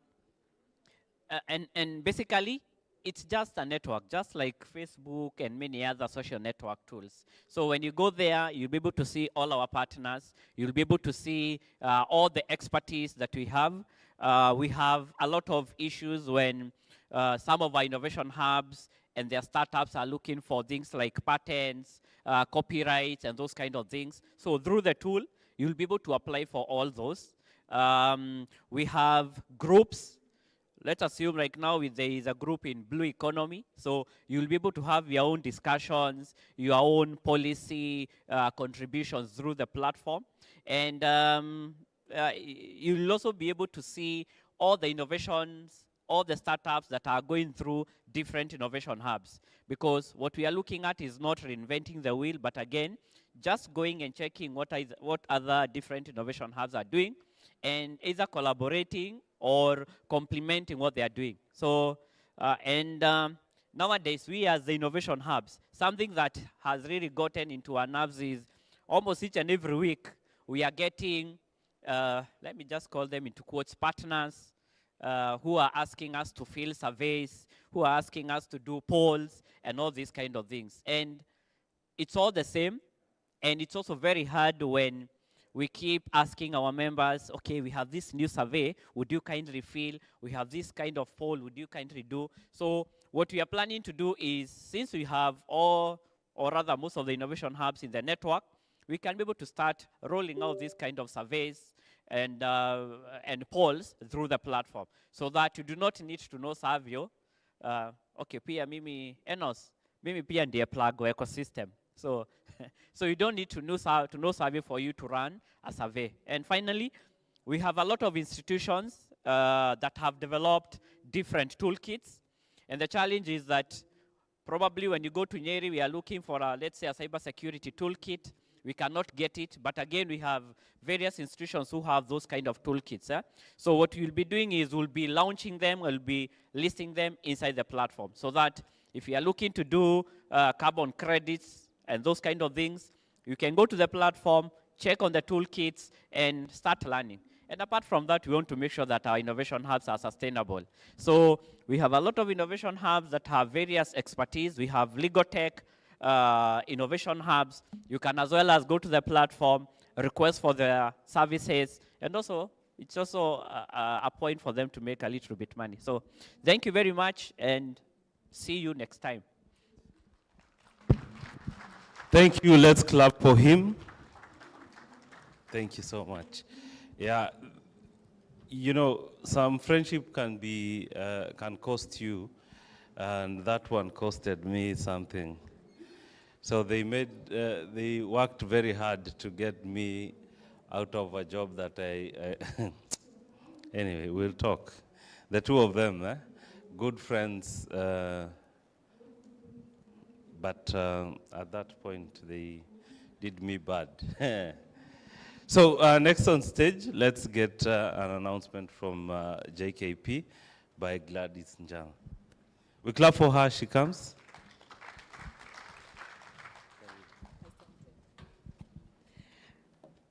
Good morning, everybody. So as you can see, my name is Gladys Mjama with the Jumuiya County Zapwani Secretariat, and I'm here to make an announcement on an exciting new, can you put up the poster up? Fantastic. So we're having a launch for a call for proposals, and this is in partnership with UN Habitat UNEP. As you've all been hearing over the past 2 days, you've been hearing quite a bit on the Go Blue project. And as you know, the first phase of the Go Blue project is coming to a close end of 2024. And so right now, in partnership with UN Habitat, we are at the process of beginning a scouting for beautiful key proposals that we want to be able to enhance some of the great work we've done so far under the Go Blue project. So some of the key initiatives that we're looking at is in terms of the constructed wetlands. We're looking at data collection and monitoring systems, sustainable fisheries. There's a lot of work that we've done with the Italian agency, and so we're looking for projects that are concentrating on sustainable fisheries, on ecotourism, coral restoration, carbon emission reduction projects, regenerative agriculture, and much more. So you'll be seeing them on our website. That is www.jumuiya.org, and the call opens on Monday, so please be on the lookout for that. And we welcome all projects as possible that you can be able to come and share with that. The projects range from the costing, we've lumped them in different categories. So project pricings of from 1 million, 5 million, 10 million, so you'll be able to see the different categories based on the activities there. So really excited about that, so please be on the lookout for that. And if you want any more information, we have our booth out there and you can get more details on that as well as on the website. Secondly, we are continuing the conversation. We are excited about a lot of the conversations that have gone on here in the Innovation Summit. And we will be hosting our regional investment conference, and this is the Agribusiness and Blue Economy Investment Conference. We usually have it every year, and this year we are going to be in Voi, Taita Taveta. And I'm really excited about this because every time we talk about the blue economy, we always talk about the 5 coastal counties, but we are taking it to the 6th coastal county, which is Taita Taveta. So you are most welcome from the 27th to the 29th of November. And that is also on our website. So please go in, register. There will be opportunities to exhibit, and there's a lot happening there. And the theme for that this time is partnerships to unlock green and blue economy investment. So we really, and it's a special emphasis also on youth and women. So we want to emphasize a lot on project initiatives, MSMEs, how can we plug into the agribusiness space? How can we enhance innovations as well in the blue economy? And then lastly, on my announcements, we have the Bahari Huru Festival that we are supporting under the Go Blue project. And that is starting from today. It's running all the way through to the 13th of October. Today, they are going to be at Little Theatre. So please join in the fun. They'll be starting from 6 p.m. today. So there's a lot of things. They're moving all around the coastal counties. And this is one of these initiatives that we are proud to support because it is something that is helping to bring more awareness about the blue economy across the county. So there'll be different activities, Kilifi, Lamu, Kwale. Please be on the lookout for that. So thank you very much, everybody. And you can always reach out to me for more information. So thank you very much. Thank you so much. Let's clap for her.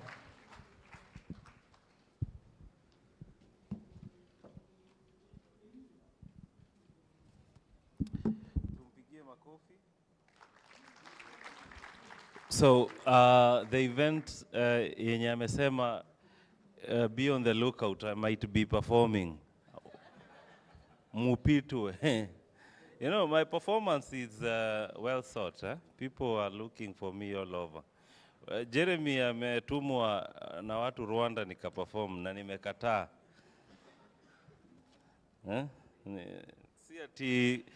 Si ati kwa sababu sina wimbo kukosa fare. So my slides up, please. So let's go to the last project for now. This will be the last announcement here. So then we'll do another one later. So welcome Bwana Fad. Tell us more about this. Welcome him.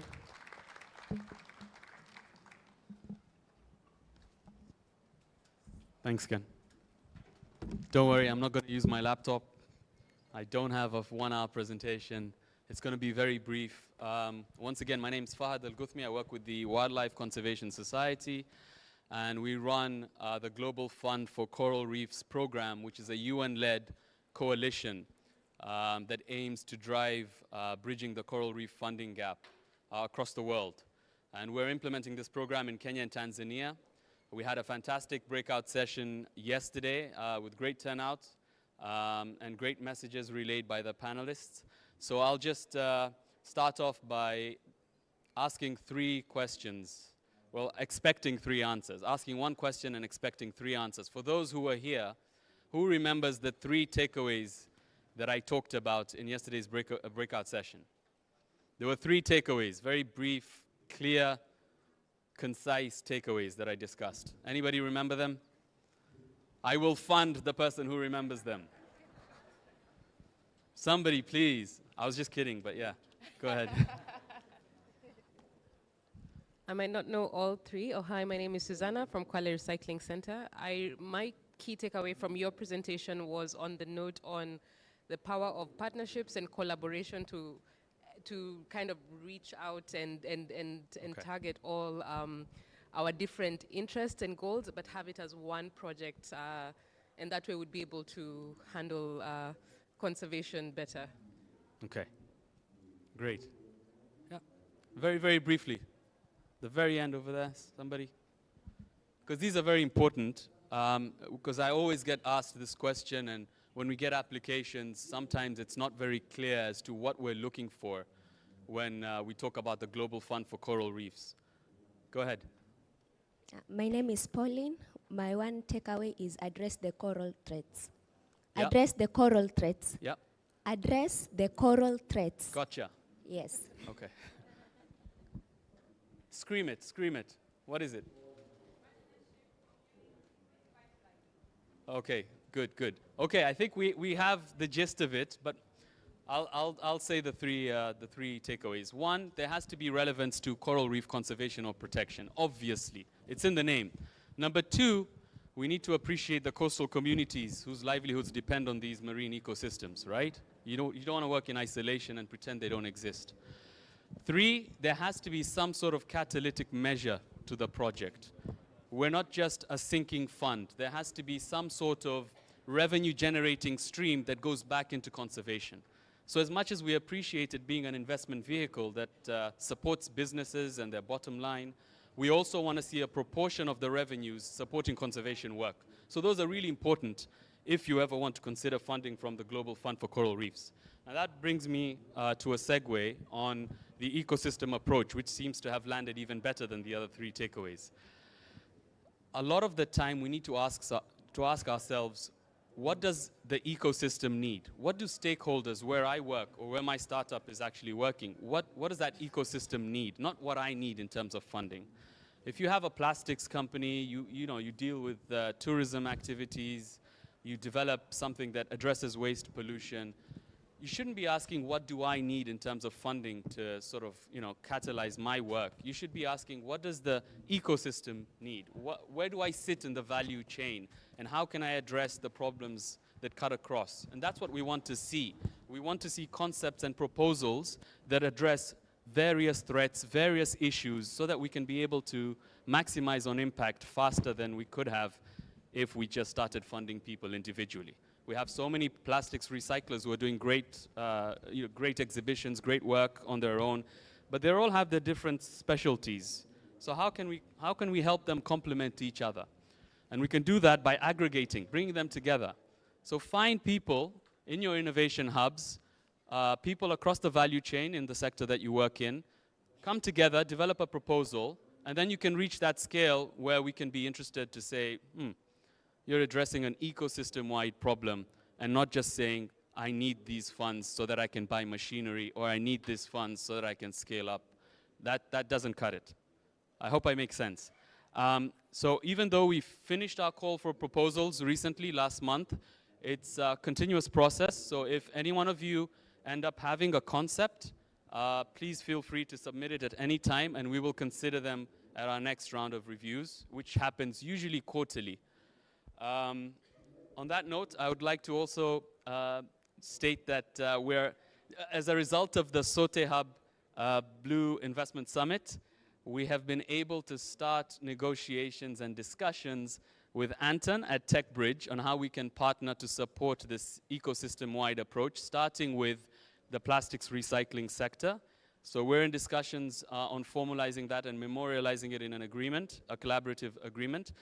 We've also started discussions with the Go Blue project. Gladys was just here talking about the wetlands treatment plant. So I've started talking with one of her colleagues, Ali, on how we can be able to launch a replication of the same project that's soon to be launched. So we look forward to that front and supporting those, and we wait for new applications from the rest of you once you address that ecosystem issue.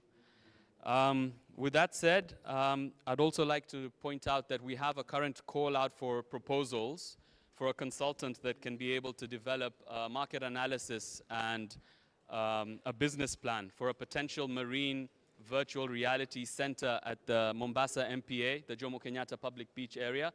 You know, we see thousands, hundreds and thousands of local tourists, international tourists come there at high season, and we think it's a good opportunity to set up a facility that can be both beneficial in terms of entertainment, but also awareness and knowledge sharing. So the RFP is out. It's on my LinkedIn profile. So if you just type in Fahad Al-Guthmi, connect with me, get access to the RFP, share it with your colleagues and your networks, and we'd be happy to see how we can collaborate together.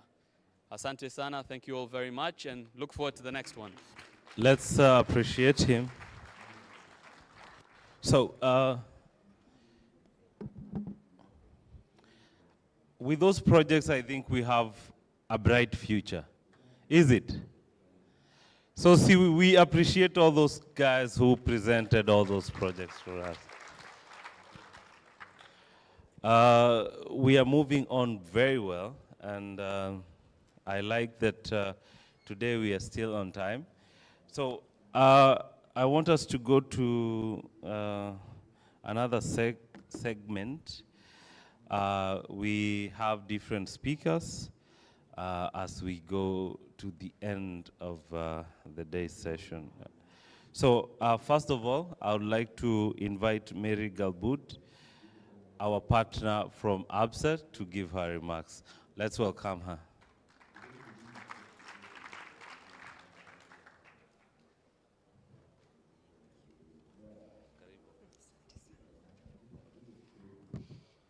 Good afternoon, everyone. Yes, so my name is Mary Gabbard. I am the head of business banking for ABSA in the Coast region. I'm going to brief speech on behalf of our MD, Mr. Abdi Mohammed, who would have liked to attend this occasion but was not able to. Good morning once again, ladies and gentlemen. So it gives me great pleasure to join you at this Blue Economy Summit, where we have gathered to explore the potential that our resources hold and how we can ensure sustainable economic growth and development. The blue economy represents an opportunity to rethink how we use and protect our water resources as we unlock new avenues for prosperity, especially for women and youth. At ABSA Bank, we recognize the great potential that the blue economy holds and are ready to work with entrepreneurs in different sectors such as renewable energy, sustainable agriculture, ecotourism, the circular economy, transport, and logistics. These sectors are ripe for innovation and job creation, and they offer a unique opportunity to build a more inclusive and equitable economy. Ladies and gentlemen, we know that SMEs are the backbone of our economy, employing close to 50% of our workforce and contributing to over 30% of Kenya's GDP. The areas such as the Kenyan coastal region stands as a pillar for blue economy, with its strength centered around the port of Mombasa. There is indeed great potential in many economic activities such as tourism, maritime activities, the port, shipping, agriculture, fisheries, transport and logistics, forestry, mining, as well as trade and commerce. As a bank, we are committed to support entrepreneurs for these sectors to ensure they grow and scale their businesses, even as we grow the economy. We are committed to supporting sustainable businesses in line with our brand purpose of empowering Africa's tomorrow together, one story at a time. Through our commitment to sustainability, which we have outlined in our recently launched sustainability report, we're driving investments that align with the principles of environmental stewardship, social inclusion, economic empowerment. Just last year, we advanced over 60 billion in sustainable financing, with significant allocation towards climate financing and climate smart agriculture. Furthermore, we continue to support women and youth in entrepreneurship, as we believe they are pivotal in shaping the future of the blue economy. As we support these entrepreneurs, we are not just focusing on financial support, we also focused on capacity building. We do this by providing access to information, access to markets, and access to coaching and mentorship to ensure that these entrepreneurs have the skills they need to grow and grow wholesomely. Just a week ago, we had an entrepreneurship summit with businesses from the coastal region to empower them to take advantage of opportunities that exist for growth. Ladies and gentlemen, just yesterday, we at ABSA launched our ABSA Kenya Foundation. The foundation will be focusing on material strategic priorities that drive sustainable development and transformation in our communities. Over the years, ABSA has made significant investment in driving positive socio-economic impact in our communities. Just to mention a few, we have advanced over 150 billion Kenya shillings in sustainable finance in the last 2 years. We have trained over 50,000 entrepreneurs in business development, 70% of whom are women. Over 72,000 students have been impacted positively through our Computer for Schools program. And we have over 250,000 youth upskilled through the Ready to Work program. So the foundation has identified 4 strategic pillars that will drive impactful change, leveraging strategic partnerships and investments to solve official community challenges. The 4 pillars are entrepreneurship, natural resource management, education and skills, health and humanitarian relief. We want to be known as a force for good. As I conclude, I would like to urge the stakeholders, the entrepreneurs who are here today to seize this moment as this summit to foster partnerships, build resilience, and seek opportunities for growth. At ABSA, we believe that every story matters. And when we work together, we can ensure that the blue economy delivers its full potential and contributes greatly to our economy. ABSA is the leading financial partner for SOTEHUB, and David and SOTEHUB, we are appreciative of the opportunity to partner with you. Today, we are privileged and honored to be part of this story. Let's write it together. We are open for business, so please, let's interact at our booth out there. Thank you very much for your attention. Thank you so much. Let's clap for her.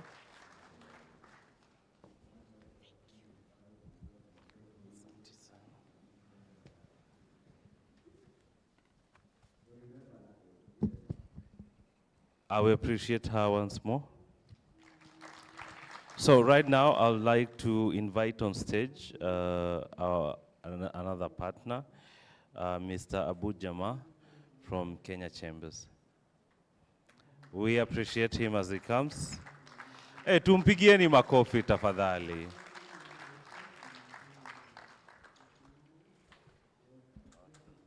Thank you, MC. Good afternoon. Greetings, first and foremost, from the Chamber President, Dr. Eric Ruto. Unfortunately, he was not able to join us today, but he gives us all his well wishes and support from the Kenya National Chamber of Commerce and Industry. I'd also like to extend my sincere gratitude to the organizers of this summit, SOTEHUB, and all their partners, donors, and stakeholders.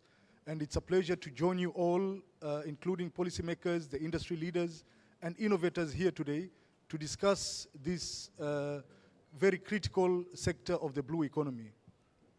I have some little bit background of the maritime industry, so I believe, the blue economy presents immense potential for driving sustainable development and enhancing the livelihoods of many of our coastal communities, and that the blue economy is very crucial in helping our country achieve Vision 2030, particularly through job creation, food security, and environmental sustainability.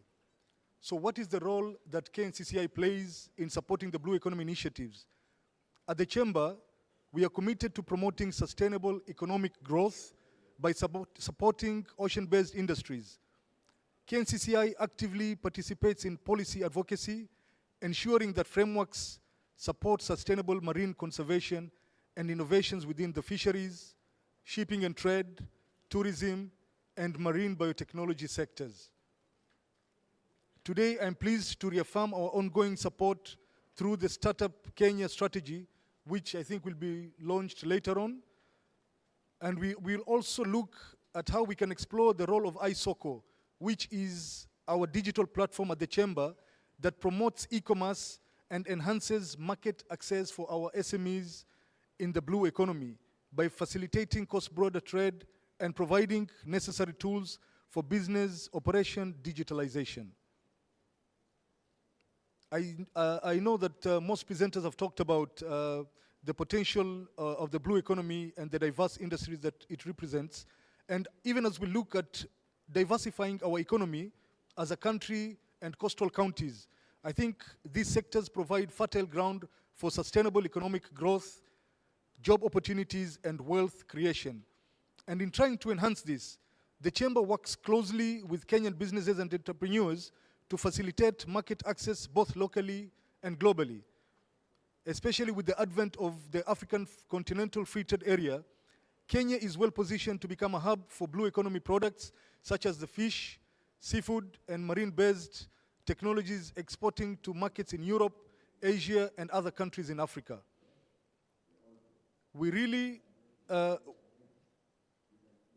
what do we do at the Chamber in supporting our SMEs to be able to enhance this? Our SMEs play a pivotal role in driving innovation and job creation, and at the Chamber, we continue to support MSMEs by providing capacity building and much needed market intelligence and financial inclusivity. Especially with the establishment of the Chamber SACCO, that is the KNCCI SACCO, we are ensuring that MSMEs in the blue economy have access to affordable financing to scale their businesses. We are also active in the digital and innovation space, and in today's digital age, platforms like iSoko that I've just mentioned are transforming how businesses operate in the blue economy. KNCCI is at the forefront of promoting digitalization by offering digital tools that enable MSMEs to manage inventory, track performance, and enhance cross-border trade. Our iSoko supports entrepreneurs in optimizing operations, reducing costs, and accessing new markets. So I think even for the lady who was here advertising her products, would be interested to have her onboarded in the platform so that she'd be able to get access to more markets out there. We also recognize the importance of marine technology and innovations in enhancing sustainable resource management and productivity. From data systems monitoring, ocean health, to tech-based fishing solutions, the Chamber is keen to support these innovations to further propel Kenya's blue economy. In conclusion, ladies and gentlemen, the Chamber remains dedicated to advancing sustainable economy industry and ensuring that Kenya remains a leader in the global blue economy space. We are committed to working with all stakeholders present here, be it government at both levels, private sector, and civil society, to protect and sustainably utilize our marine resources so that even our generations to come are able to benefit. I encourage all attendees to engage fully in the summit's deal rooms, networking sessions, exhibitions, and the Chamber looks forward to collaborating with you all to unlock the immense potential of the blue economy and to bring about sustainable economic development in Kenya and beyond. Thank you so much. Thank you so much. Next on stage, we'll have Honorable Clara Chonga. Please welcome. Mpigieni makofi akikuja.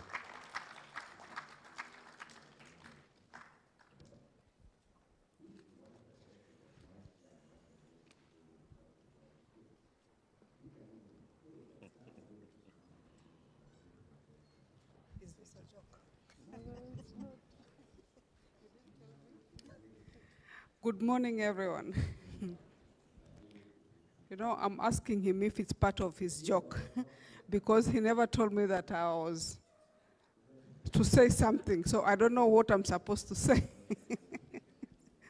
First, my appreciation for the invite as a county, and I'll speak also on behalf of the other JKP CCMs who are here on day one. Thank you so much. You know, we have worked with David from the time he was having his conversations on his site to now that he has grown big and the function has attracted more than 400 people. So congratulations, and thank you so much. Yes, blue economy, we are told, is the new frontier, and really, I don't know what to say. Let me just appreciate the conversations we are having, appreciate the pitching which has been done. We have learned so much. And as a county, you know, David, we say that we also have our youth. Maybe we will bring them to partner in with you so that they can also start the pitching. We have seen so much innovation. We have seen so much people who can support this blue economy, and we really appreciate. So, asante sana. Back to you. Thank you so much. You've really got me unaware. Thank you. Tunaendelea vizuri na we are still on time, so we will get to the end on time. Asanteni sana kwa kuendelea kutusikiza. Hii ni KBC. Those people who are there back then when news was news, you know, there was a time that you would get the news and you'd enjoy, and everyone was waiting for the news.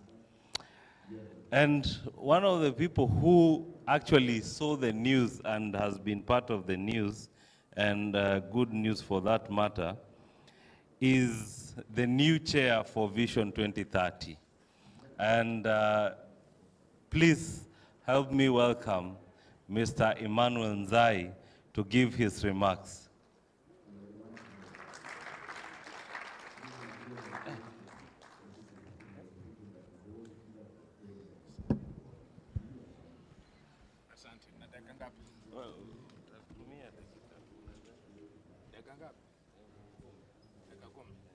Good afternoon, everyone. Good afternoon. It's afternoon, it's not morning. And everyone has drunk coffee, so you should be good. My name is Emmanuel Nzai. I'm very, very glad to be here. I asked him how many minutes I have so that I can be very, very clear that I don't stand between you and your lunch and the closing of this. So today is a very special day for me. In many, many ways. One, as I was listening to the conversation here, and it always dawns that it is Sotehab who has been able to do this. And so therefore, David and your team, and all the team, my friends who are here, congratulations for doing this. Tuwapigie makofi tafadhali. So again, my name is Emmanuel Nzai. I sit here, I stand here, wearing two hats. One, I'm the CEO of the Jumuiya Counties of Pwani, the 6 coastal counties. I see many, many familiar faces. And that piece of Jumuiya Counties of Pwani with the Go Blue project, which has been discussed, we were responsible for the whole life cycle of that project. From beginning of writing the proposal to coming up with the logo and that name Go Blue, which is has its own meaning, which I think right now it had been defined and defined. But we're very, very glad that we went through that life cycle, a whole 2 years of market sounding with the European Union, with all the implementing partners who are here, to securing the 25 million euros, which now have benefited most of you, some of you who are here, and even Sotehab, to the extent that they have this today. So I see that in perspective, and my colleague Gladys has spoken much about that in the last few days. I think Go Blue has been mentioned a bit. Jumuiya Counties of Pwani has been mentioned a bit. As I sit with Waziri Clara and Abbas Cunyo of Tana River County, the counties are well represented of the coastal, the 6 coastal counties. So we really celebrate this moment in many ways. The other hat I wear is I'm less than 100 days old. as the chairman of the Kenya Vision 2030 Delivery Board. Yeah, muendelea, pigeni makofi. And there is a reason for that. For the story that I said earlier, that chairmanship is not mine. It is yours. For you to use that office for the benefit of everything that we are talking about. Why? Because when we talk about blue economy today as a sector, when the Vision 2030 was started in the 2008 into the Constitution and into all the sectors and the ministries, there was no ministry. And then we had the Blue Economy, Sustainable Blue Economy Global Conference in 2018. We had a pre-conference in Mombasa. As the first Blue Counties, we hosted that and then ushered into the conference. From that point, many things started to play, including what we have today. So we can take a look at that perspective, and be very proud that the first blue counties, which are these coastal counties, really took much of their position for us to take ownership of this economy and for it to benefit us, benefit our communities, but also become more of the thought leaders in this conversation. And I think this conversation here is testimony that that is going well. But through that, what happened then is Kenya now, through the Vision 2030, included blue economy as a sector within the economic pillar. And so it is a sector now which is recognized, and there is programs, flagship projects, which are running in that place. 3 months ago, no, this was sometime in March, we launched the new medium-term plan, which is the last medium-term plan running from 2023 to 2027. And there's some very specific interventions which are there. Most of them, it's a conversations which are here, which are related to you. Within the blue economy, there is, of course, the fisheries value chain, which we know, but there's a very good project which I really like much, which I'm really propagating out there for it to be done, is the green blue bond. I think in all this conversation that's gone on, it really reminds me of those factors of production. There is the land, there is the capital, there is the labor, and in the new thinking, there is entrepreneurship, which I think is the equalizer in many ways in those 4 factors of production. Why? Because as we sit here, just like the EU gave us a grant of 25 million, by the time they put it in, they have their own interests. We all know that here, right? And if we don't know, you better know. They have their own interests, and you need to know what that interest is, but then come back very fast and be able also to take care and execute on your interests as an entrepreneur and as a member of the community, as the owner of the other 4 factors of production. That's a conversation which we need to elevate. In this conversation that we are having, what do we do in this much of these funds that we get? It's data. We can talk about the blue data. We can talk about the green data. It's a marketplace, so these things will happen. But again, the quick reminder is that because you have all these factors of production, you have now a devolved government which is there, which has a role in terms of enabling and sustainability. And this is the collaboration that we're kind of creating with the regional economic blocks that we have. We are Kenya, so we are not only Kenya, we're actually East Africa, ndugu zangu kutoka Tanzania, and it's one ecosystem which is a marketplace. Today you cannot talk about the coastal region and talk about Malindi without talking about Zanzibar very quickly. You cannot talk about Mombasa without talking about Dar es Salaam, and that is port and logistics. When you are having that conversation, I had that conversation below. But I think the challenge that we have in that and in some of these projects that we have at the Vision 2030 are ones which are going to be more, I think, enabling the blue economy and mostly in the coastal communities for us to bring in more sustainability, more economic growth for you as entrepreneurs and much of the businesses which are here.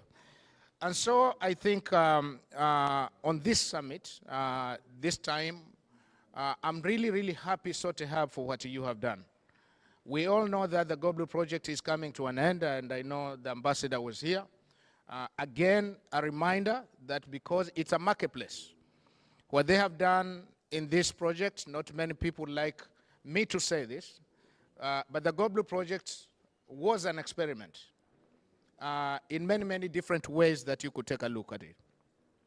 It was an experiment in the architecture of it, that interventions could come with development partners funds, work with the like of a regional economic bloc where you lift the boundaries of 6 counties and you look at it as an economic cluster, and you work with county governments and you work with the national government.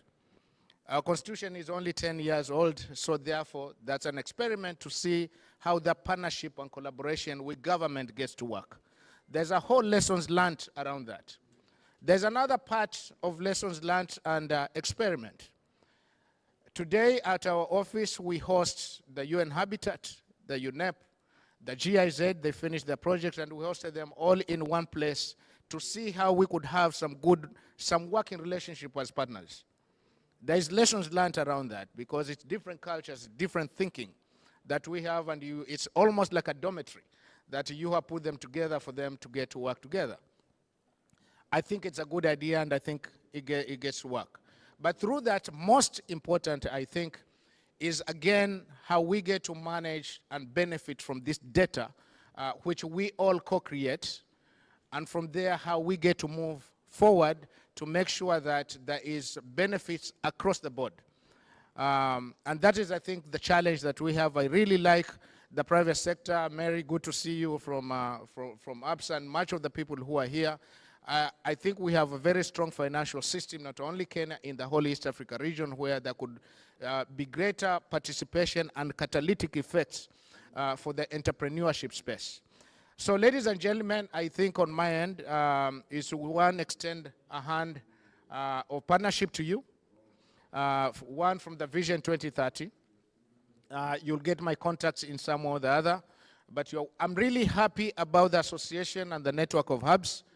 Congratulations, and work very well done. As you are speaking, I was thinking 2018 was the happening year around the whole blue economy ecosystem, probably in the world, and we had that. So, and also on innovation. So Sote Hub was in Taita Taveta. It did not go out in Kisumu, but it came to Mombasa to stick with the first blue counties. And they came here and they got to be very, very successful, okay? So we celebrate that, and from the numbers that you have, I think from 12 hubs now, you are at 146, okay? So the Kenya government has it that they want to put innovation centers or hubs in each of the wards. We are looking for your leadership on that. Is it practical? Does it make sense? Is it a cyber cafe, or is it an innovation hub? And does it make sense, probably, for us to focus on one per county at that moment, okay? So that's a challenge. Do we need them in every ward? Absolutely. What extent, what flavor, what kind of investments does it take to put in an innovation hub? Is it 100 million, 200 million? Is it there, okay? And what will it produce? You know, is it an accelerator? Is it an incubator? What is it, right? So we'll be looking up to you, and especially from the Vision 2030, we welcome you to do that. Lastly, ladies and gentlemen, as the Go Blue project is coming to an end with the county governments, we were in Italy with all the 6 county governments 2 months ago. County governors, rather. We didn't lift the county governments to go with them. And in that conversation, it was more of a reiteration and commitment that there is Go Blue 2.0, there is a phase 2. We, as Jumuiya ya Counties za Pwani, we are leading the effort. It is a partnership of the willing in the same sense that we are talking about here. Those who are willing to come, we have enough initiatives for us to simply be able to plug in. One of it is this call which was made, and on November 28, 29, 30th in Taita Taveta, when we have our 6th Agribusiness and Blue Economy Investment Conference, we'll unveil some of those partnerships, some of them very, very advanced in terms of real funding as projects with very, very clear private sector participation, financial services, and of course also micro, small, medium enterprises with the like of the hubs as the enablers in this space. So we have much of this opportunity, all of us, and I think from you coming in here in the last 2-3 days that you've been sitting, you have something for you to walk away with. And so, ladies and gentlemen, with those many, many words, I want to thank you, and I want to really extend a thank you and also a hand of partnership to the team from Tanzania. Kuna mazungumzo ambayo ni tuwe nayo, and we will do that. And it is not only Tanzania, but I think the whole East African region. We need to be able to stand as one, talk about this partnership, talks about this investment as one economic cluster, because when the funders are out in New York, they only talk about East Africa or Sub-Saharan Africa as an economy. Rarely will they talk about Kenya, or at least the serious investors who are there. And they have a reason for that. They are simply looking at the opportunities which are within that economic cluster, and it's big enough for us to do that. So on our end, we need to be able to think that way.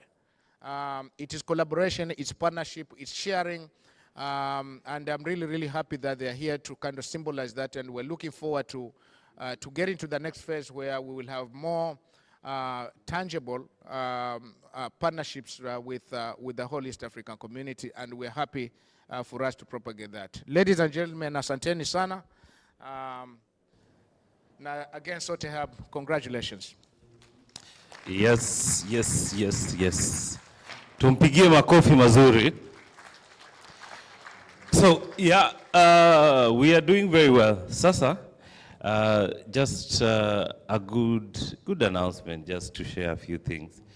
One, najua ni wakati mwema ambapo tunaenda kusikiza remarks kutoka kwa wakuu wetu, mkuu wetu mzee mwenyewe. But before that, there's something interesting that is happening when East Africans meet. Bwana Nzai, when East Africans meet, you are all invited to a tournament between Kenya and Tanzanians. When you are hapa, there's a volleyball match that will be happening today already. Who is organizing? Simama tu organize a tournament between Kenyans and Tanzania. So you are all invited to go and cheer that game. So musituangushe. So yeah, so that is very nice of you. We need to do that. So the venue is at the pool or at the beach? Or reef? Or Mali, yeah. So they already have something. That is great. Imagine one day na wa Kenya na wa Tanzania msha. That is nice. So something else that is happening, there is a team from Cape Skies who are invited by one of our SMEs, Janet, for something. So that is also another good thing. One startup inviting 40 startups to just go and have a nice evening. That is something very, very good. So I don't have much to say. Right now, help me invite our director, Bwana David, to come and give his remarks and tell you where are we going next to Dar, are we tunabaki Kenya, ama tutachimba maji yetu tuende nini, Turukana. Please.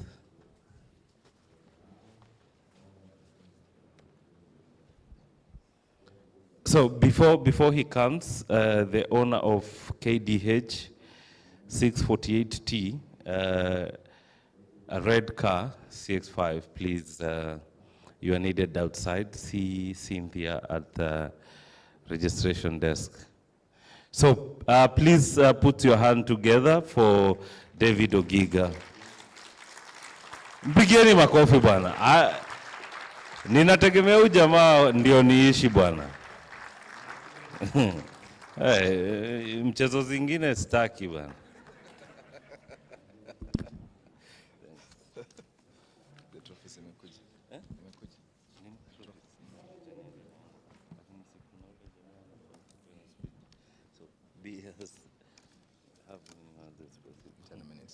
All right. You know, day one I was excellencies.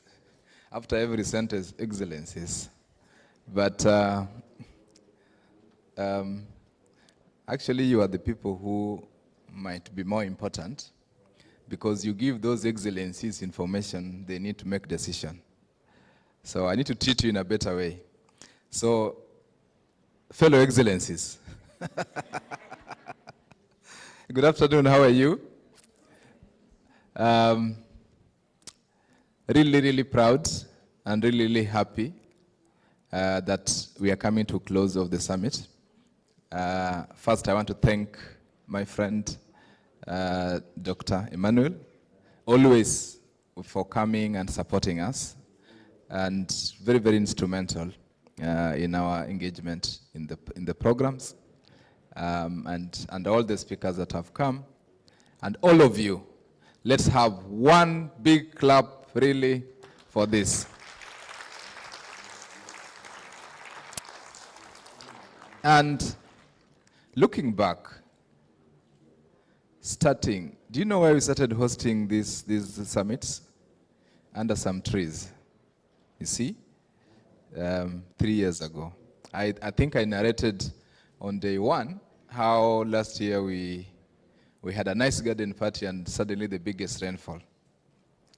And this year, seeing this attendance for consistently 3 days, I think hard work pays, right?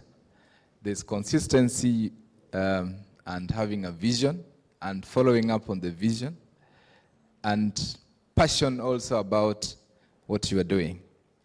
And that as SOTHUB, we are not doing this for glory, all right? We're not looking for any award or anything, but it's just that there's a gap that we could fill, not just us, everyone in this room. And I know that next year, we won't be alone organizing the summit, because we will be with you, helping us to organize the summit. And so I really thank all of us. I am sure we have had great interactions. I think Victor already had a nice summary of what the 3 days has been. And I know that we want to be able to build on the discussions there. But there are friends of mine, so maybe before I go further. So also, Madam Clara, you didn't announce your investment summit, eh? So I can do it for you. Which dates? 4 December. Yeah, so Kilifi Investment Forum, so 4 to 6 of December. So again, we will be able to support in that way. And then the Tanzania delegation is open for business. So if you ever wanted to do something in Tanzania, they are here. Last May, together with Savio Wambugu, the chairman of the association, tulijipeleka tu, all right? We paid our flights and accommodation, and we went to support, because every year they organize what they call Tanzania Innovation Week, and we wanted just to share our journey with them. And I think the fruits of that kind of kujituma, tulijituma tu, let's go and see what happens, really. So, and we had very nice meetings with the teams there and just sharing how, in Kenyan section, the way we were able to come up with the association. And seeing that now we have a full delegation from Tanzania already shows that there's something in the offing. And definitely, as I think there was a suggestion that we have the next summit in Tanzania, and why not? Right? Why not? And they will be the one who will be helping us organize. In fact, we will not even take leadership. The leadership will actually come from them because they understand the ecosystem better. And yeah, so then the next thing I wanted also to mention is I don't think we recognized the Mombasa-based hubs. I had, I think there was Yepi, Amani, you are here? Just, those are our friendly hubs. TechBridge is here, of course, Anton is here. I saw Mentor 001, is he still here? He left? Ah, okay, oh, prayers, okay. And then there was Close the Gap, I saw Close the Gap here. Then there was Cliff Innovation Hub. Then there was Swahili, the Spot and Box. There was Box, and then there was IOMI 001, and there was Strathmore, Mercy, for Strathmore, yes, they're here. And these are partner hubs. We work very, very close together, and because it's not possible that we can do all this stuff alone. So we really like the collaboration that is always there. Now, before I bring Mr. Rashid, who is going to speak on behalf of the PS for Blue Economy. So you remember in opening we had PS for Maritime Shipping, now we have PS for Blue Economy. So Mr. Rashid will present a note from the PS, Betty, who is not able to come. If we recall, does anyone recall the challenge I mentioned in day one? Yes. What was it? Anyone? Dr. Umi, I think you have, yes.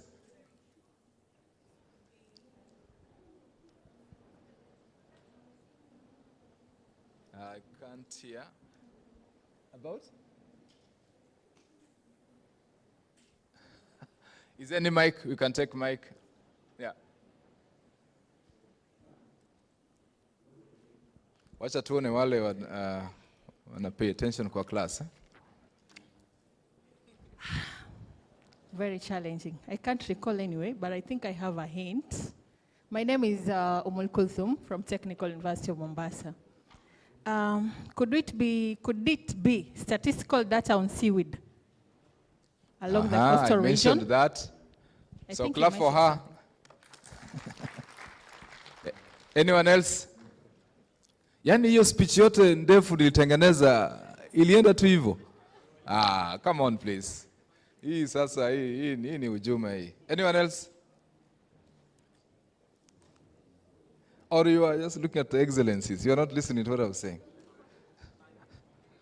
Yes, give a microphone here. Funding. That's why you are the chairman of hubs. Leadership comes with the ability to listen. Anyone else? Something else that I also mentioned? There was funding. So funding, I mentioned. Last one. Dr. Umi, weeds, seaweeds, fantastic. Haya yote yameenda na boa la maji. Sawa sawa. But the critical thing I mentioned, oh, there's somebody there? So my name is Alfred Sigo. I work with a network of young people called Pwani Youth, and we run a Selfie project that recycles plastic. Something that I remember that you talked about was collaboration, and specifically investment coming from the private sector and also the donor partners joining hands to fund what he had talked about. Thank you. Give him a coffee. Yeah, so I think I mentioned that and over, and the most, and which I think I put as a highlight, was that we are not seeing enough funds coming to blue economy startups. I think I gave a statistic that every year Kenya we raise like $800 million US, but less than 1% of that funding goes actually to blue economy startups. So this year we deliberately put what we call deal rooms in the program. and that the last 3 days, startups have been actually meeting investors. And I think Jeremy already gave like an overview of the feedback. And so we want to be able to sustain that. Somebody must carry that torch, and that is why we want to stand in the middle and be able to support that. And so it's really my honor and pride to welcome on stage, I don't see them here. Anton, you can come. Is Jeremy here? Jeremy, please come. Clap for them as I come, please. Yes. Is Fad still in the house? Fad? Bianca, is Bianca still in the house?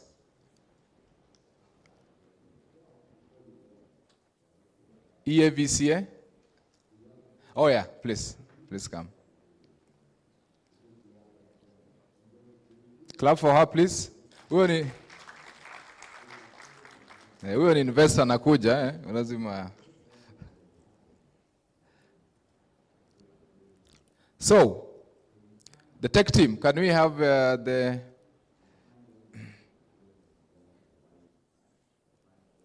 you want to speak something about it?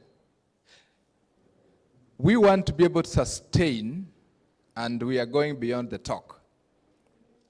Because there are a lot of inquiries and people are looking for where they could be able to get investment. And for the first time, maybe in Africa, we are creating a deal book. At first, we have already 23 startups that are already here. So this is the sustainability of it. So next year, when we will be having summit, we will be reporting in terms of funds raised. So that it's not just conference after conference, but there is actionable deliverables. At the end of the day, it's the young startups that we want to access these resources. You can have a beautiful incubation, a beautiful acceleration programs, you see. At some point, we perhaps are overtraining and not resourcing enough of the startups.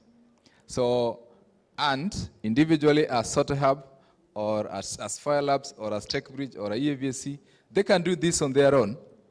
But the power of collaboration, and that's why these organizations are coming together, and we want to create this deal book, the go-to deal book, such that any investor in Africa coming and interested in blue economy, if you are not in this book, you perhaps will not be visible. But of course, we want to be able to solicit, prepare you. Jeremy is an expert in making deals, so like in training and getting the right deal both for the investor and the startup. Anton is an expert in acceleration, and the investor is over there, and more investors are coming, as well as others that will be resourced. And so maybe I want to give my colleague Jeremy just say one word about or something. So thank you, David. We started with the deal rooms before the summit. That's what I said earlier.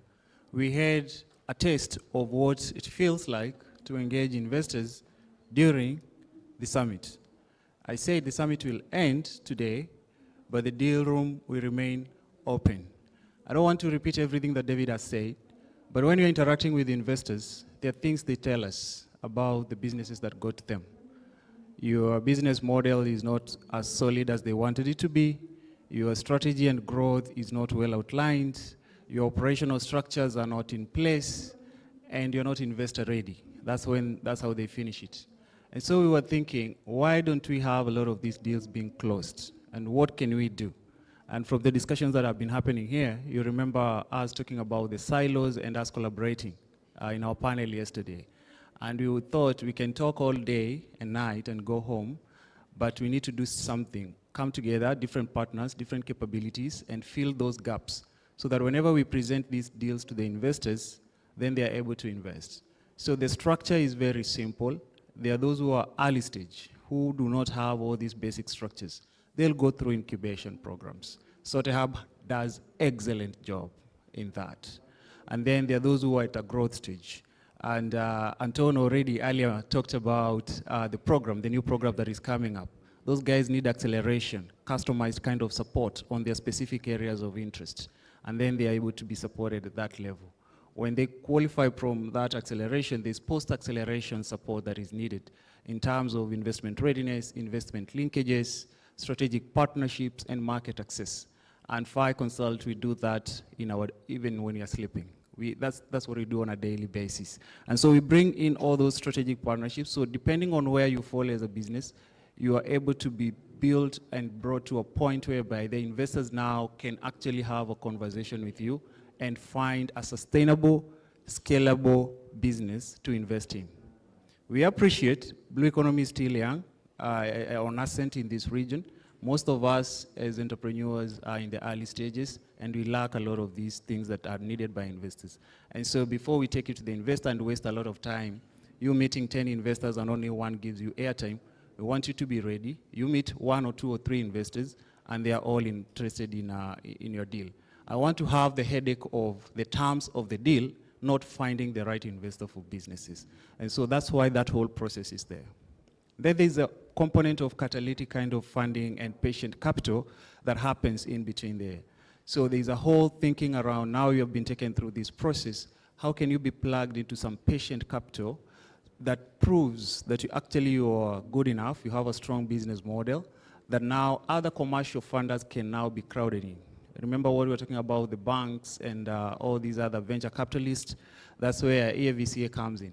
Their investors will not look at businesses that are not solid. But if we work on them through that structure and then put in a bit of catalytic capital to prove that we have trust in these businesses, by the time we hand them over to AVCA, it becomes an easier discussion with their investors. And so that's the vision, that's the plan we have, and we believe by next year we'll be discussing different statistics in terms of money flowing into the blue economy sector. Thank you very much. Thank you. So maybe I give Bianca. Did she speak since this conference? No. All right. You're welcome. Yeah, so I'm glad to be part of this deal book that we're launching today. And I hope the entrepreneurs will strive to be better, work with accelerators so that by the time we come to make the investments, at least we're investor ready and we're able to grow ourselves. So thank you.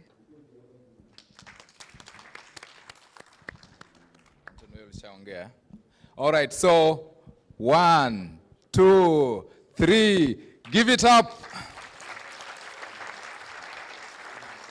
Thank you very much, Asante. So now it's my honor and pleasure to welcome for the closing remarks, Mr. Rashid, who will speak on behalf of the PS. Tupige makofi tafadhali.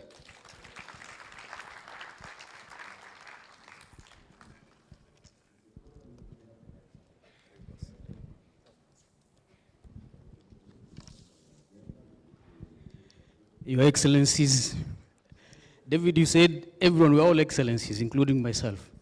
So Your Excellencies, good afternoon. I have the pleasure to stand before you and present remarks from the Principal Secretary, State Department for the Blue Economy and Fisheries. But before that, actually this was supposed to be part of the opening remarks for this wonderful workshop and summit. But somehow, David convinced me, because I told him, look, I have a speech from the PS. And he's like, yeah, but why don't we have it at the closing ceremony? And because someone here convinced me that, and he had a phrase, yeah, you're right. So I forgot and said, yeah, you're right. And then I realized I'd fixed myself, actually. So it has to be a closing ceremony. But I'd like to pass the greetings from the PS State Department for Blue Economy and Fisheries, Madam Betsy Njagi. She would really have loved to be with you in this summit, from the opening to the end. I know she loves the coast.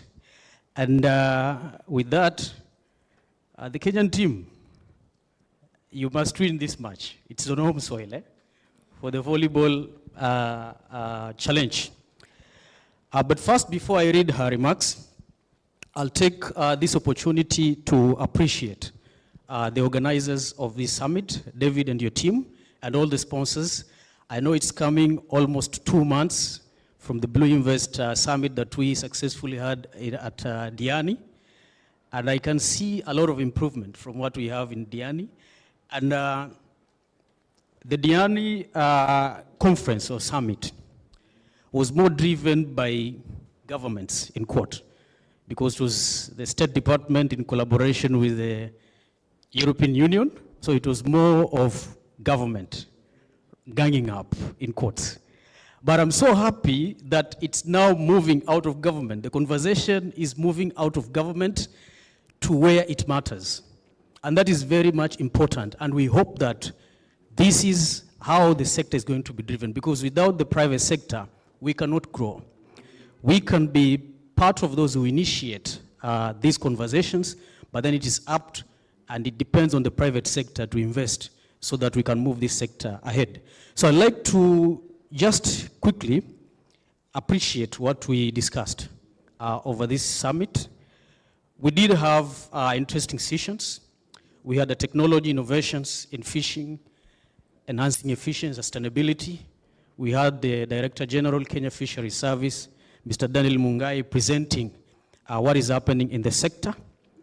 Part of the presentation was the importance of the fisheries sector in Kenya, the role of innovation and technology in fishing, and he also outlined key technological innovations in the fisheries sector. And most of these are sponsored or facilitated by the State Department for Blue Economy and Fisheries through its various agencies, state agencies. And he pointed out on the future use of technology, especially in monitoring the fishing operations aboard fishing vessels.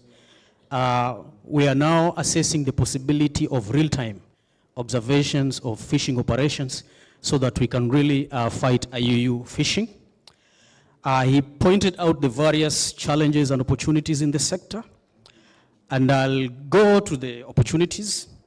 And most of the opportunities include partnerships with the private sector and international organizations, the government support for technology adoption, and training programs to empower fishers with the necessary skills to use the new technologies. We also had the ocean sustainability sessions, and we had the conversation around building an inclusive blue future. We looked at investment opportunities and climate finance, inland blue economy opportunities, technology-driven solutions, and we also looked at the session on technology-driven solutions for ocean conservation and sustainability. We noted in the summit the importance of de-escalating ocean status with key factors including climate change, conflict over space, overfishing, habitat degradation, and biodiversity loss, including safety and security. We looked at the importance and the roles that the non-governmental organizations can play in restoring and conserving oceans alongside the government with different projects running and also community empowerment. Financial institutions came in handy in terms of presentations, especially to support SMEs in the marine sector. We looked at the role of the judiciary that it plays in ensuring the policies in ocean conservation matters are in order. We had investment coming in to bridge gaps and support startup businesses that require expanding their ventures in the blue economy sector. We did have interesting presentations, sea organics, use of seaweed to produce organic fertilizers, mega gas, use of plastic waste to generate gas, Athelstan technology, the solar-powered electric appliances, Pwani Fish Farm and Hatchery, presented on using waste organic food to produce black soldier flies for fish feeds. We know that protein is a limiting factor, almost 60% of fish feeds. So this is an interesting innovation. The NDAI initiative to finance electric car ownership, which contributes on reduction of greenhouse emissions, among others. We also had a tourism breakout session, which explored tourism as a component of blue economy.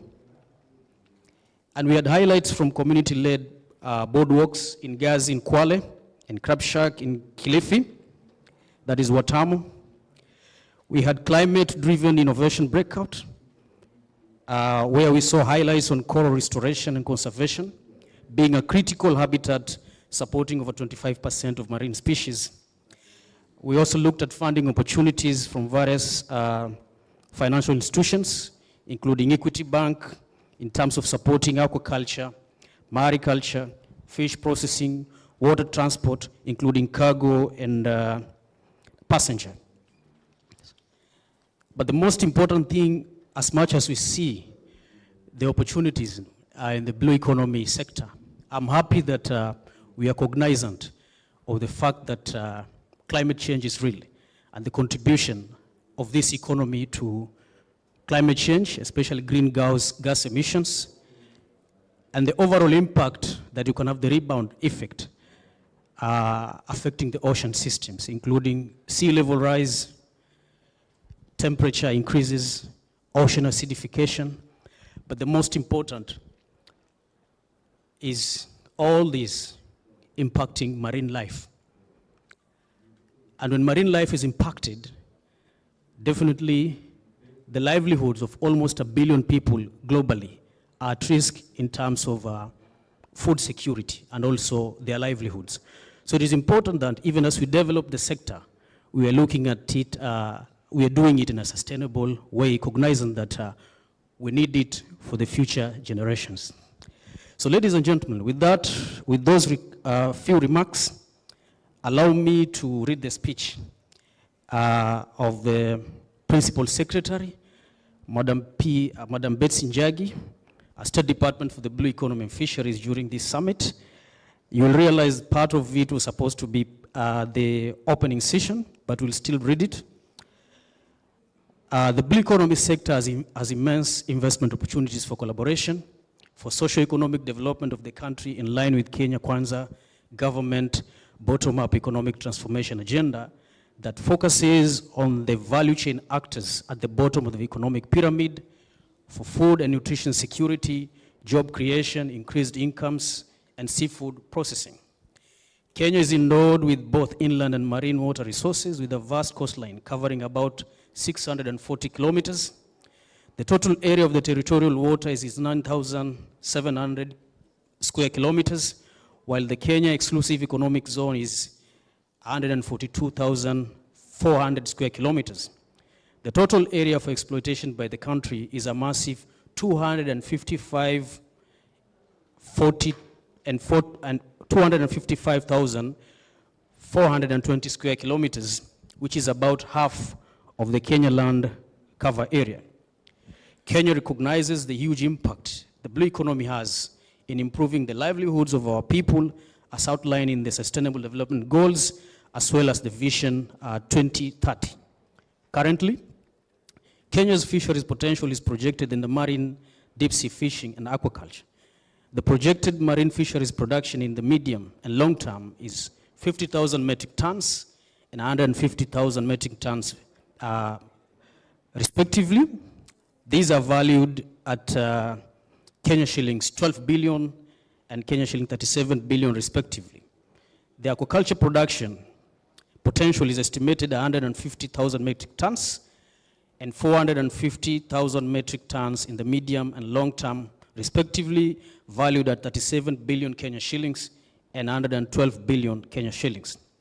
I take note that the summit is themed Building an Inclusive Blue Future, Supporting Jobs and Economic Opportunity for Youth and Women, with the overall objective of exploring sustainable development of the sector through multi-stakeholder engagement.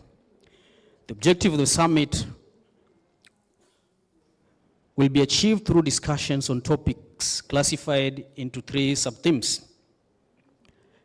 the blue economy sector investment opportunity sub-theme that will include destination, marketing and branding, strategies for promoting coastal tourism, profiling investment opportunities and climate finance in ocean-related ventures, unlocking sustainable jobs and opportunities in the ports, maritime and logistics. We were also to have, and I hope we had this session, a case study whereby Mombasa County was to present the County Integrated Development Plan and 2024 Annual Development Plan with a focus on the blue economy. We had the Blue Tech sub-theme, which included technology innovations in fishing, enhancing efficiency and sustainability in the fisheries sector, technology-driven solutions for ocean conservation and sustainability, climate-driven innovation that is addressing socioeconomic challenges. The climate change sub-theme that draws our attention to the fact that as much as ports, maritime, and logistics sectors play a crucial role in our economies by facilitating trade and supporting economic growth, it also contributes to environmental pollution and greenhouse gas emissions. Therefore, discussions on how to balance between sector growth and sustainable practices is well thought out.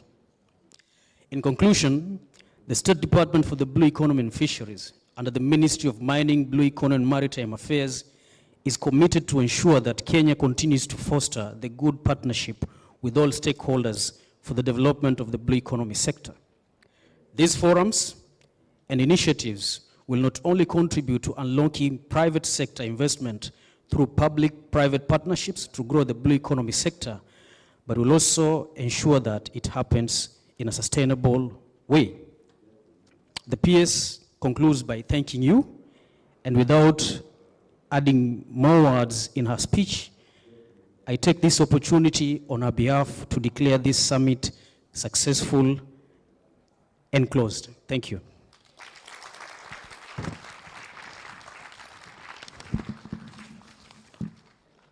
David.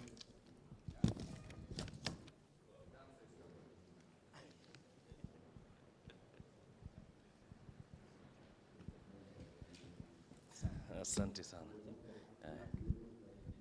Thank you so much. So, tunaendelea vizuri. So, I have lost and found car keys. So, if you've lost your car keys, please see me before I get a car. Please, I don't know, unajua nikilia hapa nje na ngojea muende ni ikilia chichi. Why not? Otherwise, how are we feeling? Tunaendeleaje? Ai bana, how are we feeling? Tuko sawa? Ah, nice. Sasa, yesterday, we had started a good warm-up, but we didn't finish. I want us to do that exercise once again as I wait for something ndio tumalize event. Just like 5 minutes. We are like almost done. Just one piece of the cake ndio imebakia. Sindio? Ni pie. You know, anyway, I wanted to tell Nene a joke ya wazungu, lakini nikaona ni mmoja tu. Where are your friends? But do you know, your people, you know, Anton understands Kiswahili.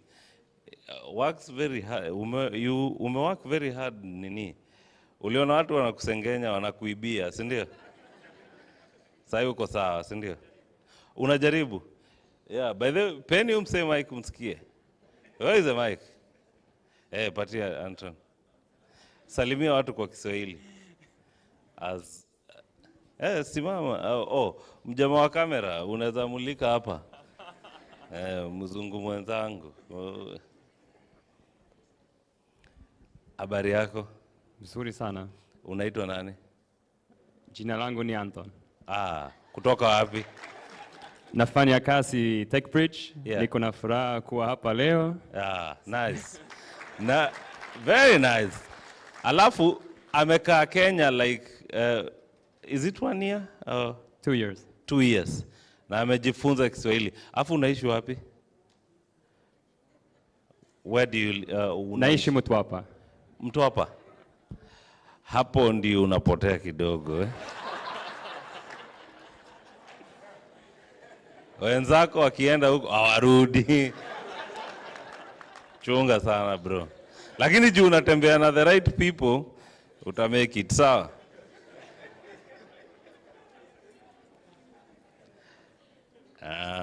Ni lazima tuambie brother yetu vizuri, ukweli, si ndio?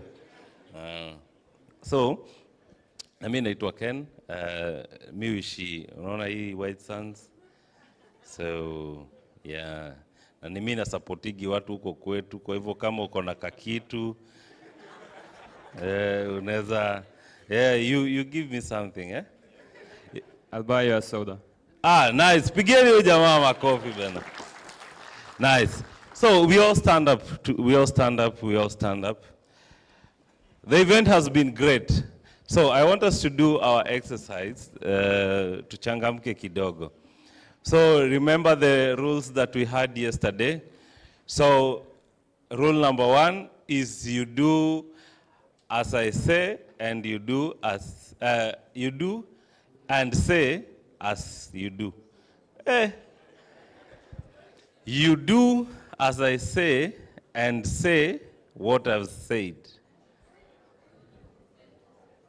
Yeah, that's what, yeah. So urudie kenye nimesema na ufanye kenye nimesema. The next one, number 2, you do the opposite of what I've said. So if I say we put your hands up, una nini down. So you do the opposite and say the opposite. But now the third one is you do what I say, but say the opposite. Are we together? So, tutaanza. So, hands up. Hands up. Hands up. Hands left.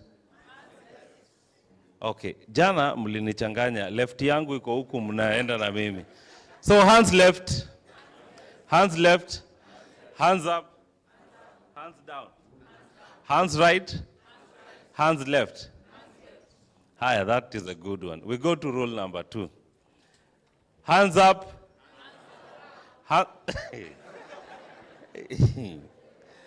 Kuna wengine wanasifu Mwokozi peke yao huku. Hands up. Hands up. Hands down. Hands down. Hands right. Hands right. Hands left. Hands right. Haya. So we are going to the hiyo tasai kuwa ngumu. Sasa you do as I say, but you say the opposite. Sawa. You do as I say, but you say hands up. Hands up. Hands down. Hands left. What are you doing? Okay. Now we are doing it faster. Are we okay? Hands up. Hands down. Hands down. Nice. Hands right. We are at number 3. Mnagojea rule. Pia nyinyi wajanja. Nimewasaidia sana kwa hii conference. Twende hands up number 3. Tuko number 3 bado Hands up. Hands up. Hands right. Hands right. You good. Clap for yourself bana. You guys are amazing. Twende mara ya mwisho sasa tunaenda mbio. Hands up. Hands down. Hands right. You shout back. Tunaenda mbio ndio upige mtu Oh, rule number 3. So hatujatoka number 3 until I say so. So tuko sawa? Hands up, hands down, hands right, hands left, hands right, hands up. Okay, amazing people. Clap for yourselves. Sawa. So, so you can all get seated. So there's just something small that I'm waiting. We need to do the awarding. So there is just some small packaging. They're doing some small packaging. It's good to tell you why I am delaying you. Between me and lunch is me now. Now, we appreciate your feedback and everything that you'd like us to improve on, because this event is meant for you. We've done this because of you. So, I want you to scan. Tech team, give me the code, the QR code for feedback. So, we appreciate what you've done. So, please take out your phone and give us a feedback as we finish the event. Anton, niaje, scan hii kitu. Tupe feedback. So, give us, so scan this, my friends. Nina kuona? Scan. Wi-Fi ni Johari, so, so take a few minutes, you give us the feedback.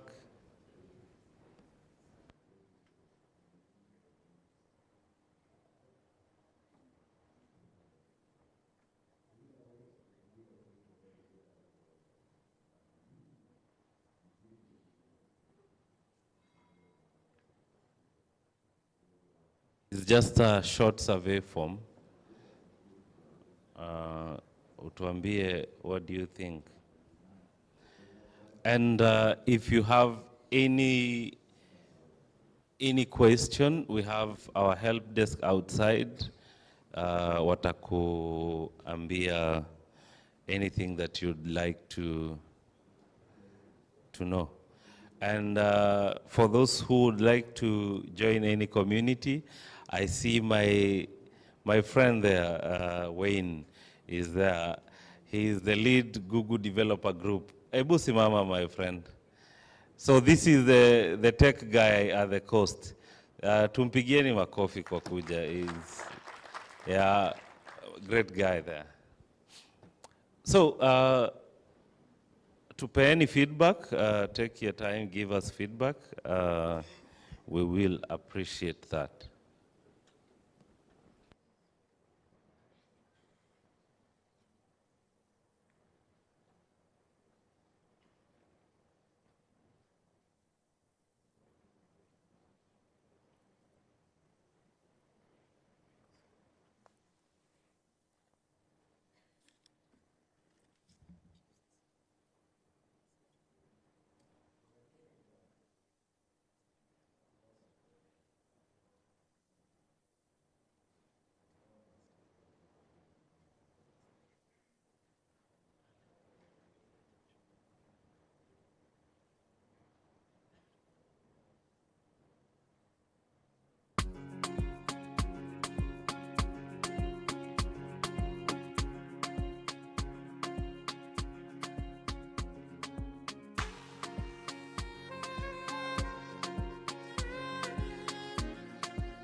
So, I hope, oh, you're still continuing with the feedback. Emmanuel, check if you are getting the feedback. At least we should have like 400 people giving the feedback. Tuko wengi. Anna, have you given your feedback?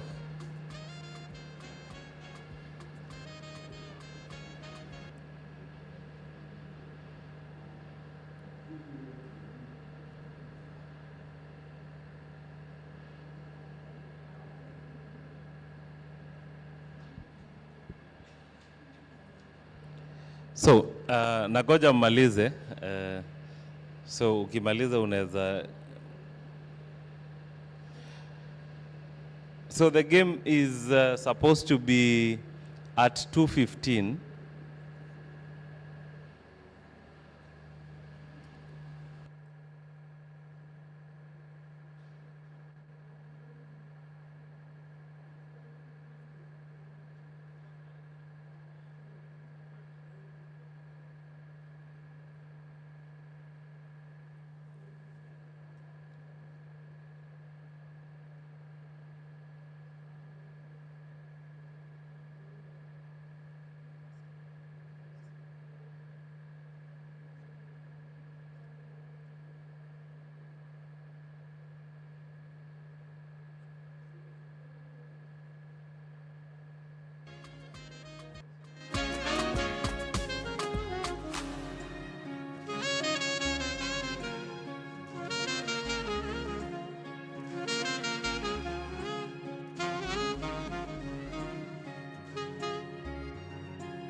So, thank you. We have a bit of a delay on the gifts, so I would want us to take a break, and after lunch we do 20 minutes, the awarding, we come back for 20 minutes. But in the same, we have tried to make everything perfect, but something just happened, so please forgive us for that. So we'll go for lunch, but one of our partner that we work for, that we treasure, the Association of Countrywide Innovation Hubs, has a surprise or something for you to network around. So when you come back, they'll tell you, they'll give you the announcement on the cocktail that they are planning. So at 2, you'll come and you'll get direction on how do you get to the cocktail. Is that okay? So right now, it's 1:25. Can we agree to be here at 2:10? Eh? Hey, can we agree to be here at 2:10? Na kila mtu angalie watch yake sasa. Leo hata sitakwambia. Uzuri ni ati kuna tiketi ya cocktail utamiss, eh? Sawa. So we meet here at 2:10, exactly 2:10. We do the awarding. We award the startups and yeah. So very nice awards, surprises. You did the job. Our work was just to get the awards. Sawa, asanteni sana. Let's all break for lunch. We come back at 2:10.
building an inclusive blue economy for the future. Who are we speaking to? So my full name is Kikolo Raphael. I'm a project manager of renewable.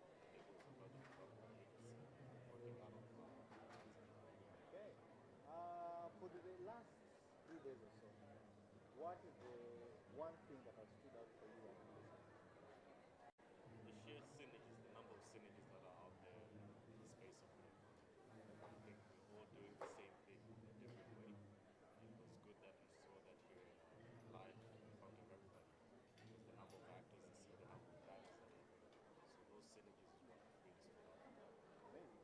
Now, when you talk about building an inclusive future, what does that mean to you? For me, it's all about how youth and women are included in the decisions that we make. I think the project that I'm currently managing is called Inclusive Union Smart Cities. So you see how inclusivity is everywhere.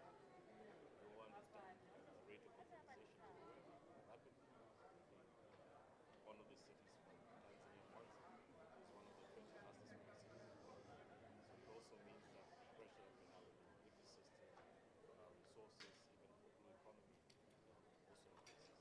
And in that regards, most of the times, youth and women will be excluded from that. So inclusivity on my end is how women and youth take part, and people of special needs as well, take part in this economy that we're working. Right, thank you so much. It's easy as that. The videos will be available on Blue Summit.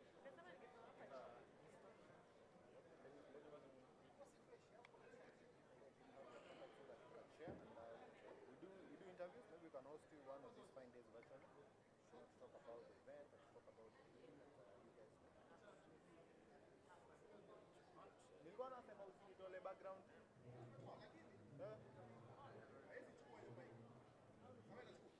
Uchukua nini? I'll save it like this. So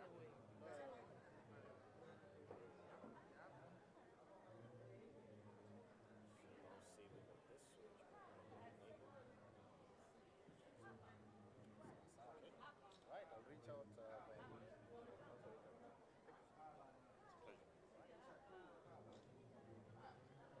Hiyo umepata? So we'll interview with David probably huko at lunch. Imagine how Nani yuko wapi? Nani? Benja, you are good, we go? We go?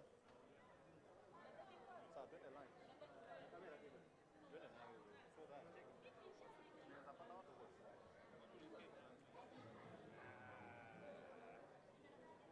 Fabio.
Hata hujaniona.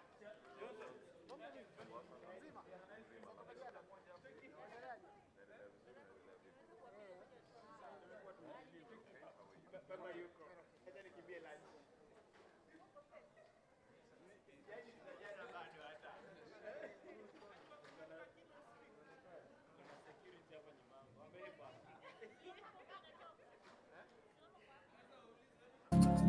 Holy Ghost fire, supernatural, boost my confidence. My companion, my heart desire, give me confidence. I'm not tired, but you give me ginger for the confidence. You're my true lover, my baby wanted.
about 5% of it.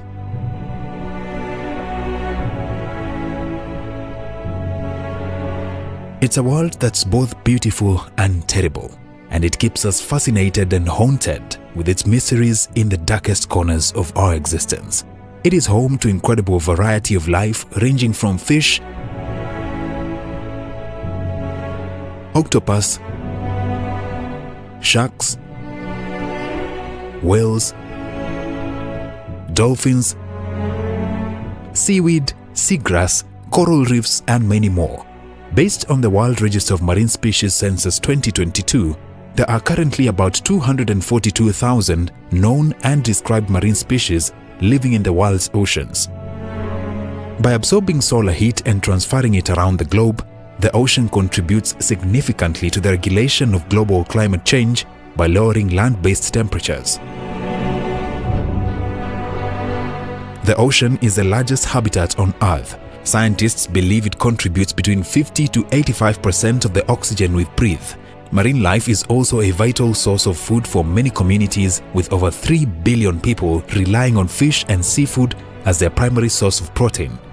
Unfortunately, human activity is having devastating effects on marine ecosystems. Pollution, habitat destruction, and overfishing are all major threats to the ocean's health. Because of this, it is critical that we work together to safeguard our seas by establishing marine reserves where species can thrive unhindered, and passing laws that restrict pollution and overfishing, and protect the most important resource in the world in order for future generations to experience the ocean's beauty in the same way that we do.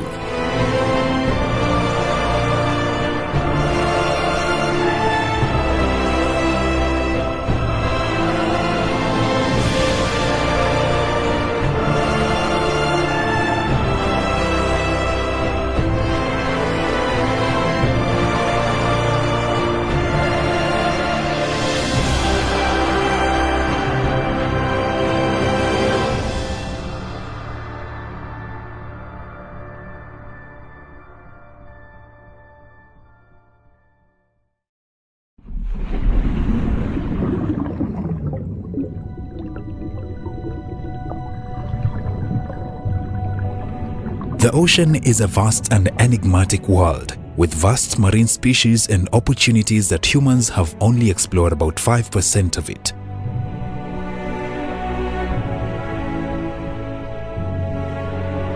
It's a world that's both beautiful and terrible, and it keeps us fascinated and haunted with its mysteries in the darkest corners of our existence. It is home to incredible variety of life ranging from fish,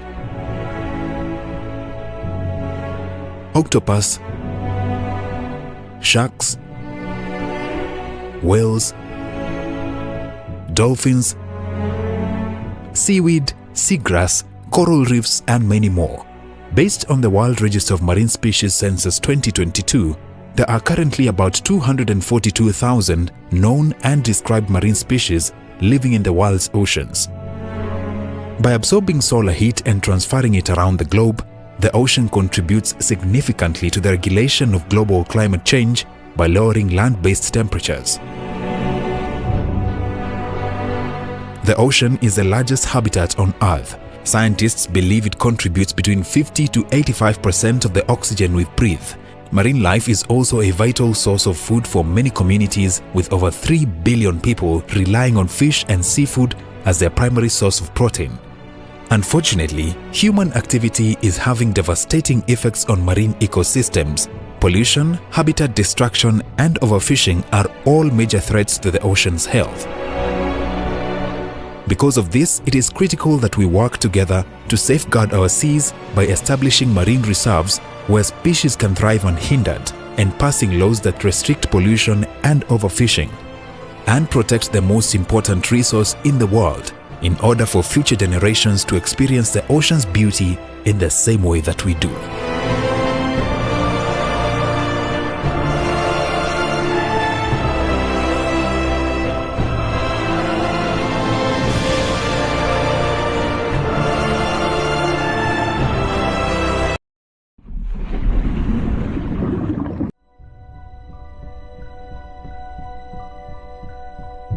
Previously on the Blue Economy Innovation and Investment Summit, the role of technology in optimizing marine operations, reducing environmental impact, and increasing efficiency took center stage.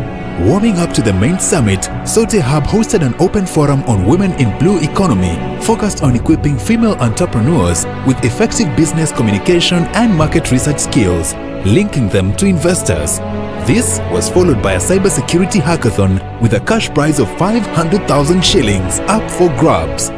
Other activities leading to the summit included a beach cleanup and a bike riding excursion to promote conservation and sustainable mobility. The main event featured various panels, discussions, and a pitching competition by young innovators. Side events on the investment readiness and a tourism roundtable were hosted by our partner hubs in Mombasa. The main summit, a flagship event within the week-long series, was opened by the Slovak ambassador to Kenya, Katrina Lelik-Donova, with the Honorable Ababu Namwamba, the then Cabinet Secretary for Youth Affairs, Sports and the Arts, also in attendance. So, coming up,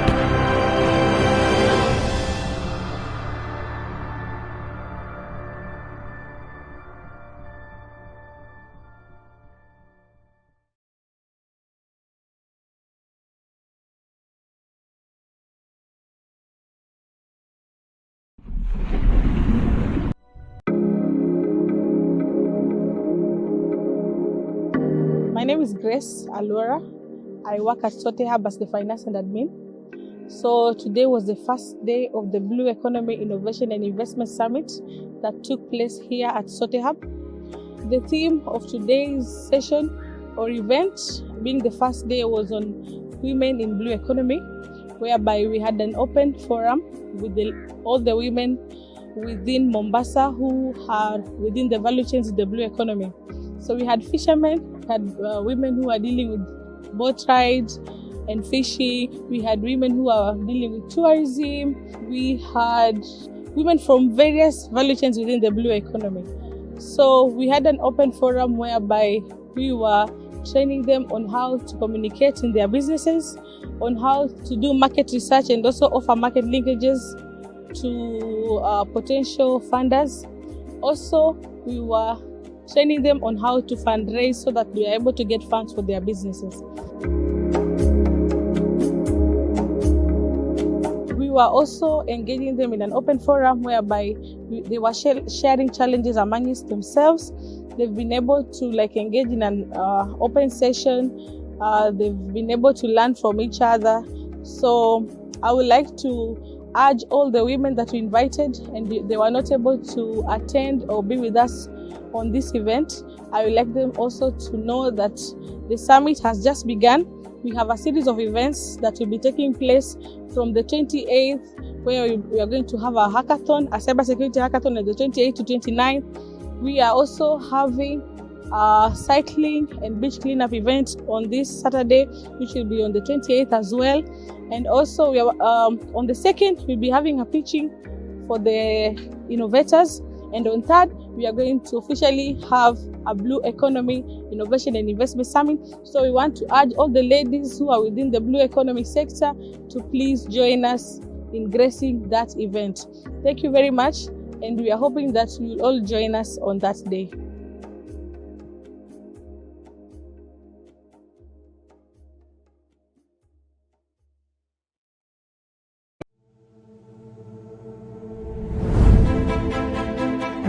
So my name is David Ogiga, Director Sote. Today is the second day of the summit. Yesterday we had an event in Kilifi. Today we are doing beach cleanup. So as you know, there is a lot of plastic waste in the ocean. I think it's estimated close to 5 trillion tons of plastic in the ocean. And every year, we dump close to 10 million tons. So it means that plastic is a big menace. So we are raising awareness on a better way of handling our waste, especially on the plastic menace. And today we've been joined by many partners. We have the county government is here, the Department of Climate, Honorable Emilia Chieng. We have the Department for Trade and Tourism, Honorable Osman.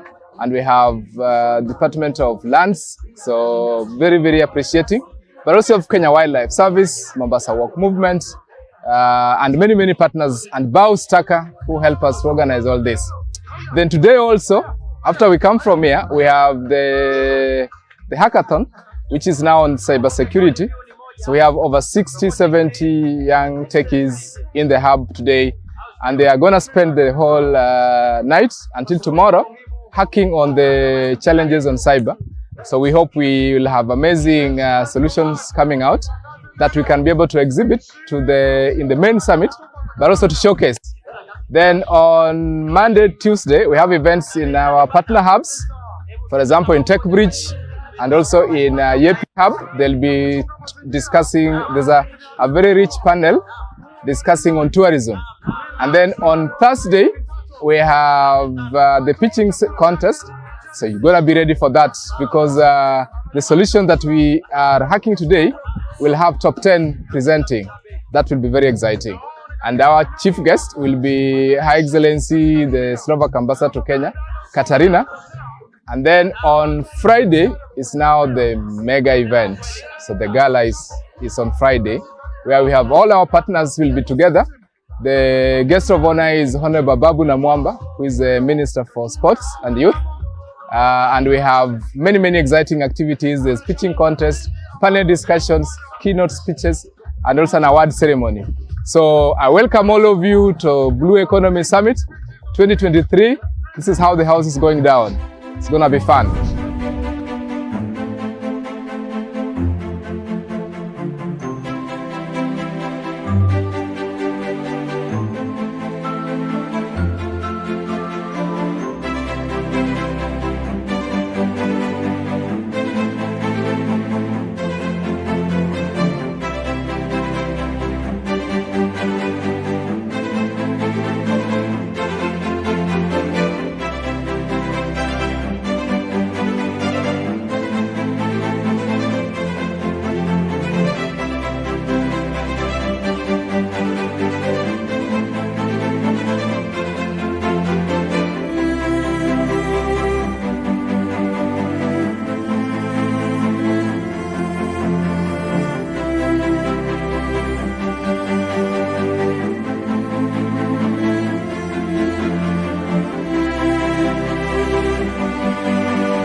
So, all panelists, moderators, be ready.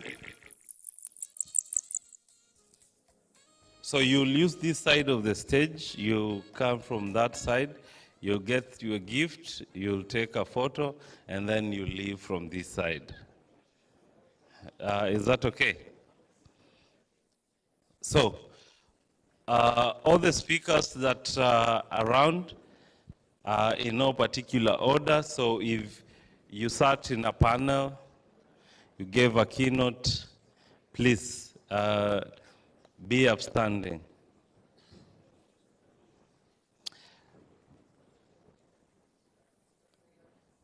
Eh, kuja hapa. Umi, you sat in a panel. Anza pale. Eh? Mheshimiwa, you sat in a panel. So we come from that side. Anton, you are in a, ulikuwa kwa panel jana, si ndio? Yeah, you gave a keynote. So even if you gave a keynote, come on stage. Where is the cameraman? Photo people, the team, so that we do it as quick as possible. Wait for the photo.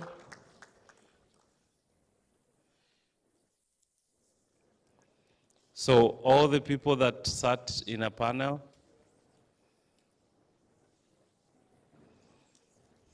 Savio, Jeremy, join that queue from that side. But we can wait one person to leave the stage, then we join. So, yeah.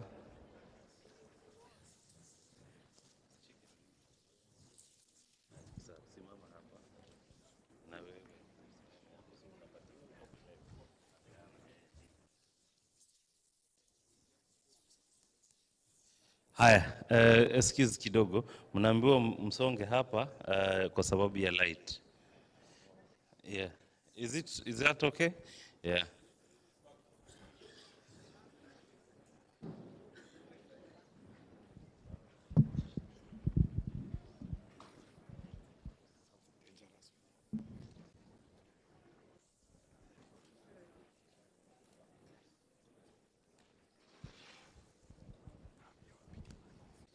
Haya, tuwapigieni makofi.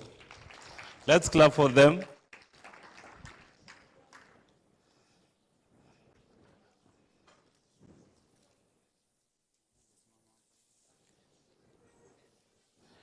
Karibu sana Masi, we clap for her.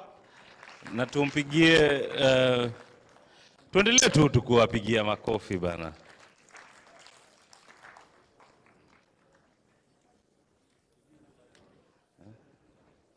So all the startups that pitched yesterday, if you pitched juzi na jana, can you just stand up? Nataka kuwaona.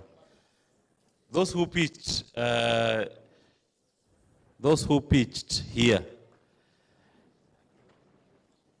Steve, you pitched.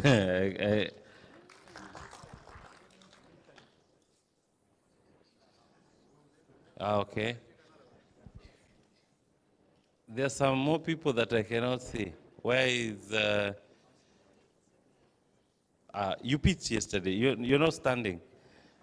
Yeah, I'm looking for the team that pitched. Yeah. 1, 2, 3, 4. And Steve. Okay, be seated. Oh, yeah, thanks.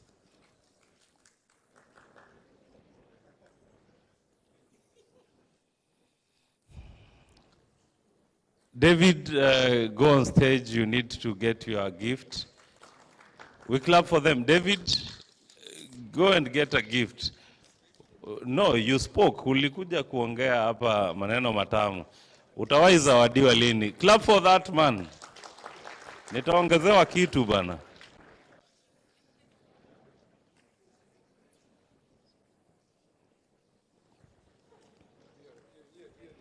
Pigieni huo mzee makofi. And mkiwa tu umesimama hivyo, weka gift yako hapo, mpe yake pia.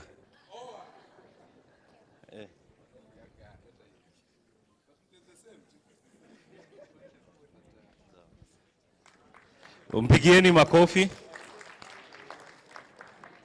Yeah, I think those were the most amazing people kwa hii sherehe yetu ya leo. Thank you so much.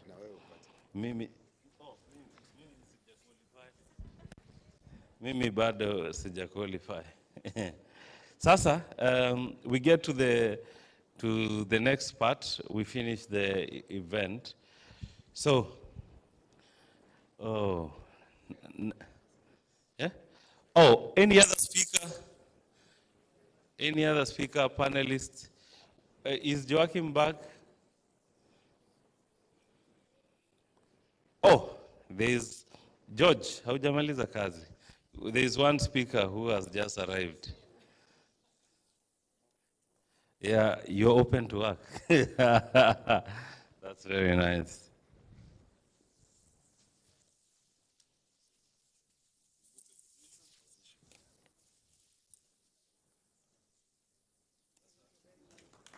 Mpigieni makofi. Oh.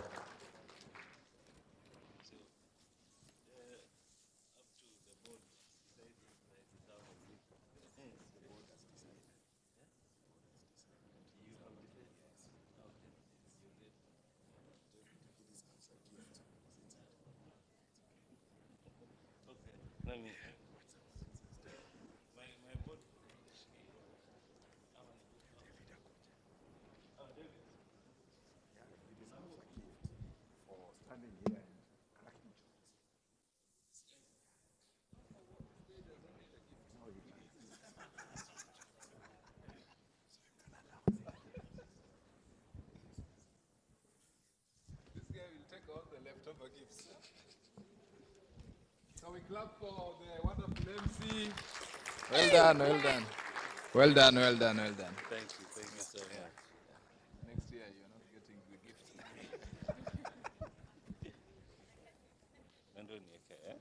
Thank you so much.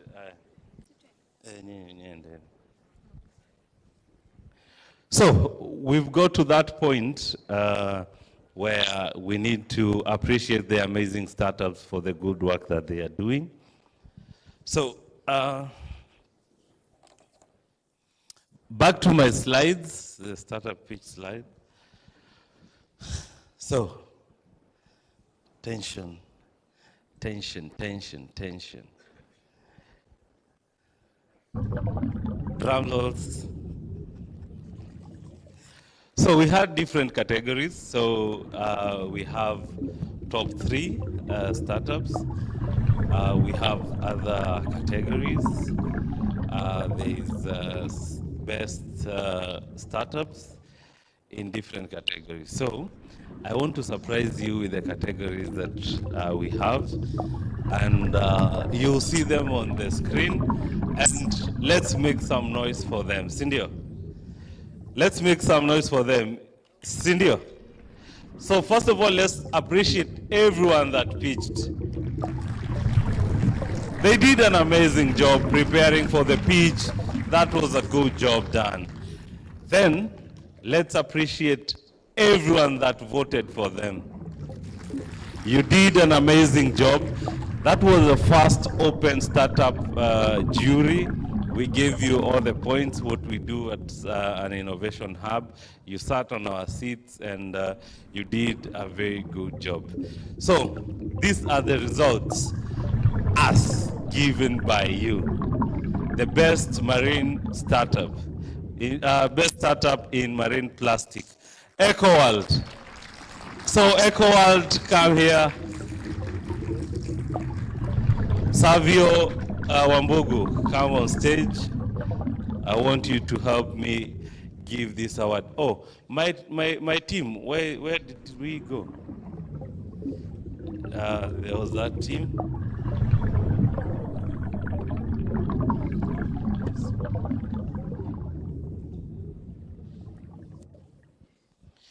So we need to be set where you take nice photos. I don't know, the banner, is it okay?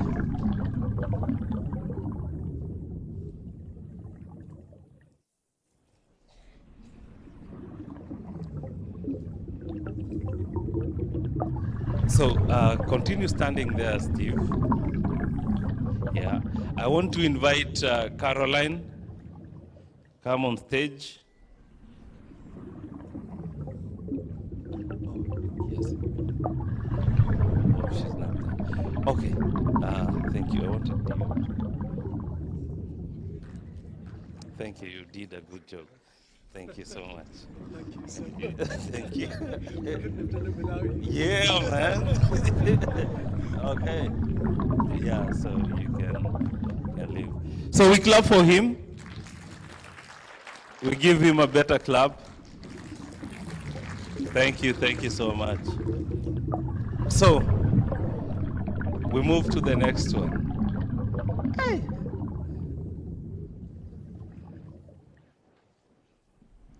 Ama tuache wase. You're looking at me, ama tuache. So the next category is the best startup in aquaculture. And we have Pwani Fish Farm. Whoa, yeah, Pwani Fish Farm is here. The director presented.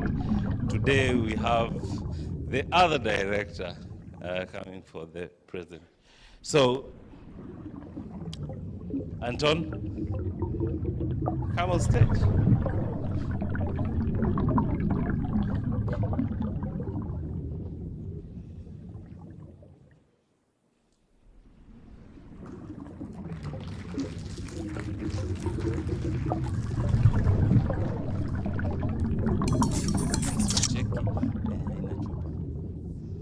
Ndio tupeane.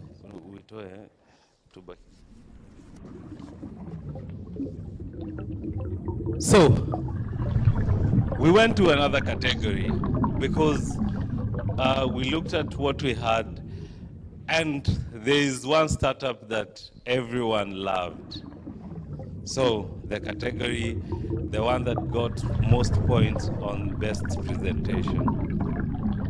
Do we know? Yeah. So the best feature goes to.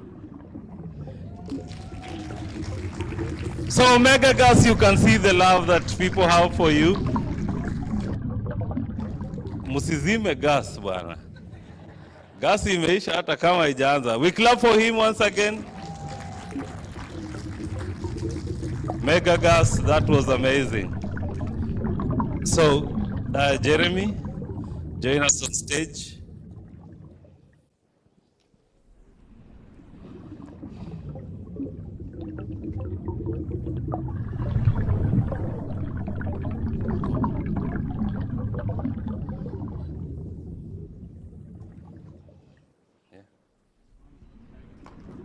Ni gani yenye tuko?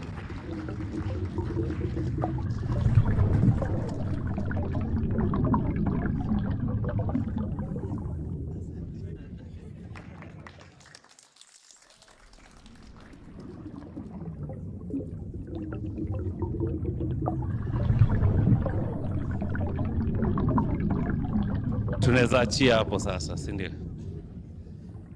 Tuache. Oh, awa, si tugawane sisi wenyewe. Eh?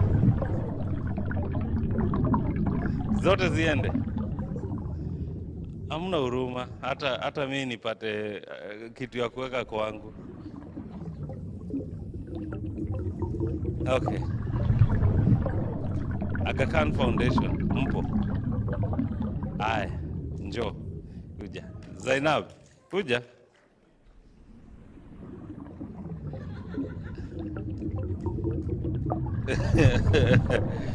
So, the next category ilikuwa mtu mwenye alikuja namba 3.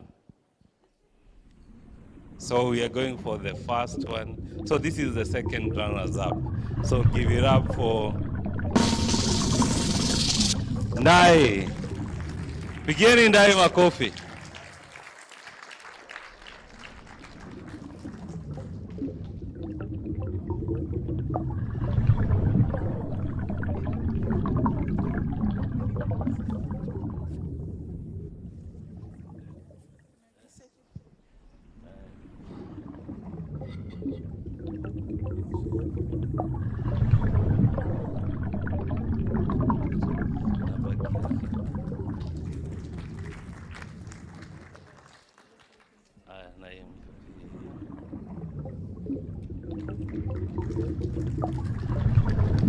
Asanteni sana, mpigeni makofi mazuri bana.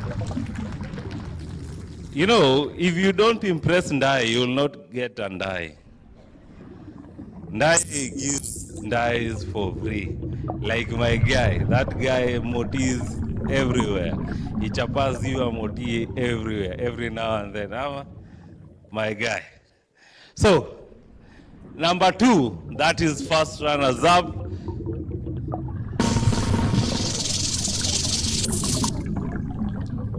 Siya Garix. Hanan Mohammed, welcome on stage. You did a very good job. George, come back on stage.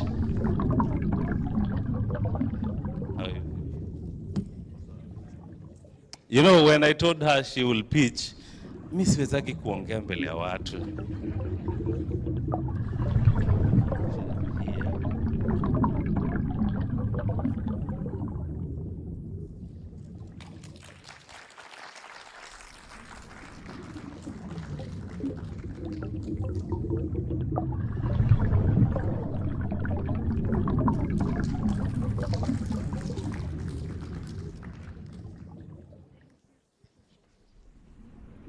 It's okay. Thank you so much.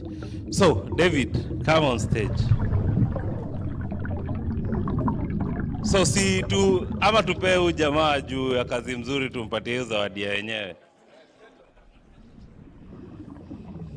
So, number 1. Hiyo kitu bwana. Watu wana tense hapa, wewe unacheza madrama hapa. Sasa cheza sasa basi.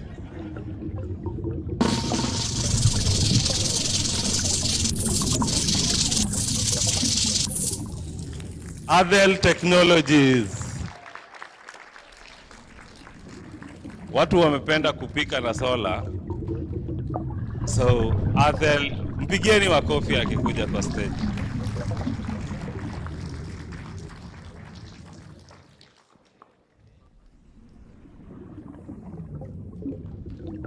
Mpigieni makofi tena bana.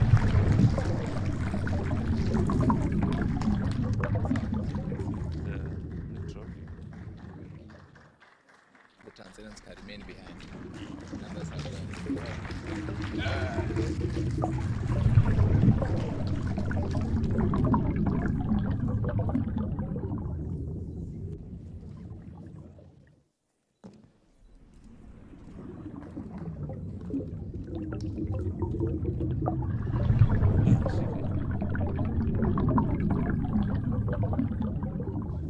Tupigie makofi. Adel Technologies. Good job. Haya, tujipigie makofi kwa kupiga makofi. And also our ushers tuwapigie makofi for the good job that they've done. So, mimi sipendi kupeana bad news. Lakini, okay, before bad news. Wananchi wote wa Tanzania tunaombwa tubaki kidogo. Tunaweza enda kwa ile side. We have a conversation pale. Lakini otherwise nyinyi sahi hapa hamuyuko kwa Blue Economy Summit. Iliisha. We consider yourself as a normal tourist from now henceforth.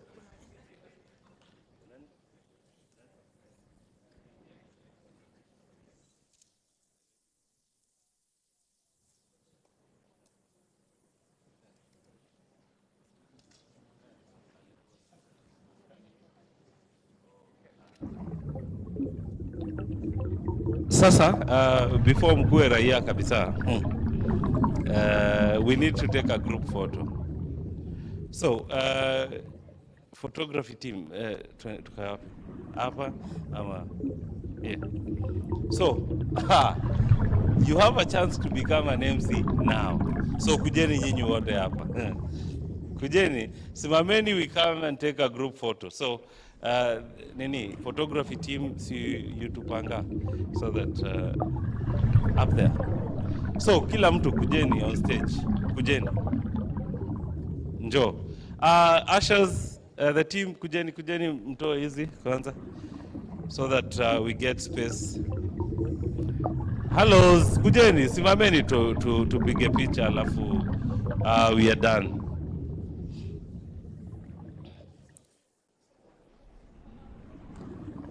Alphonse, where are you?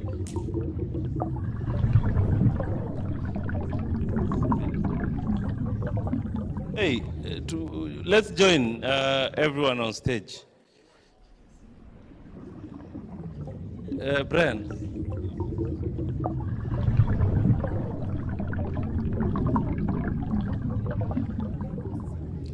Nini, watu wa media, watu waambie. Boss, sasa nini, you can drop the seat and then invite her to.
So, as you leave, those who can make it, please tupatane Sote Hub from 6 p.m.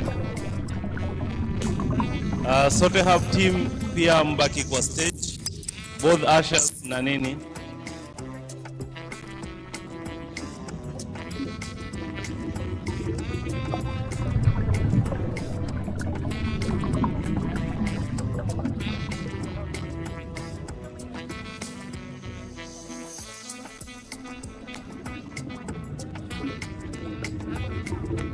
So we all meet at Sote Hub, Jioni, those who will make it.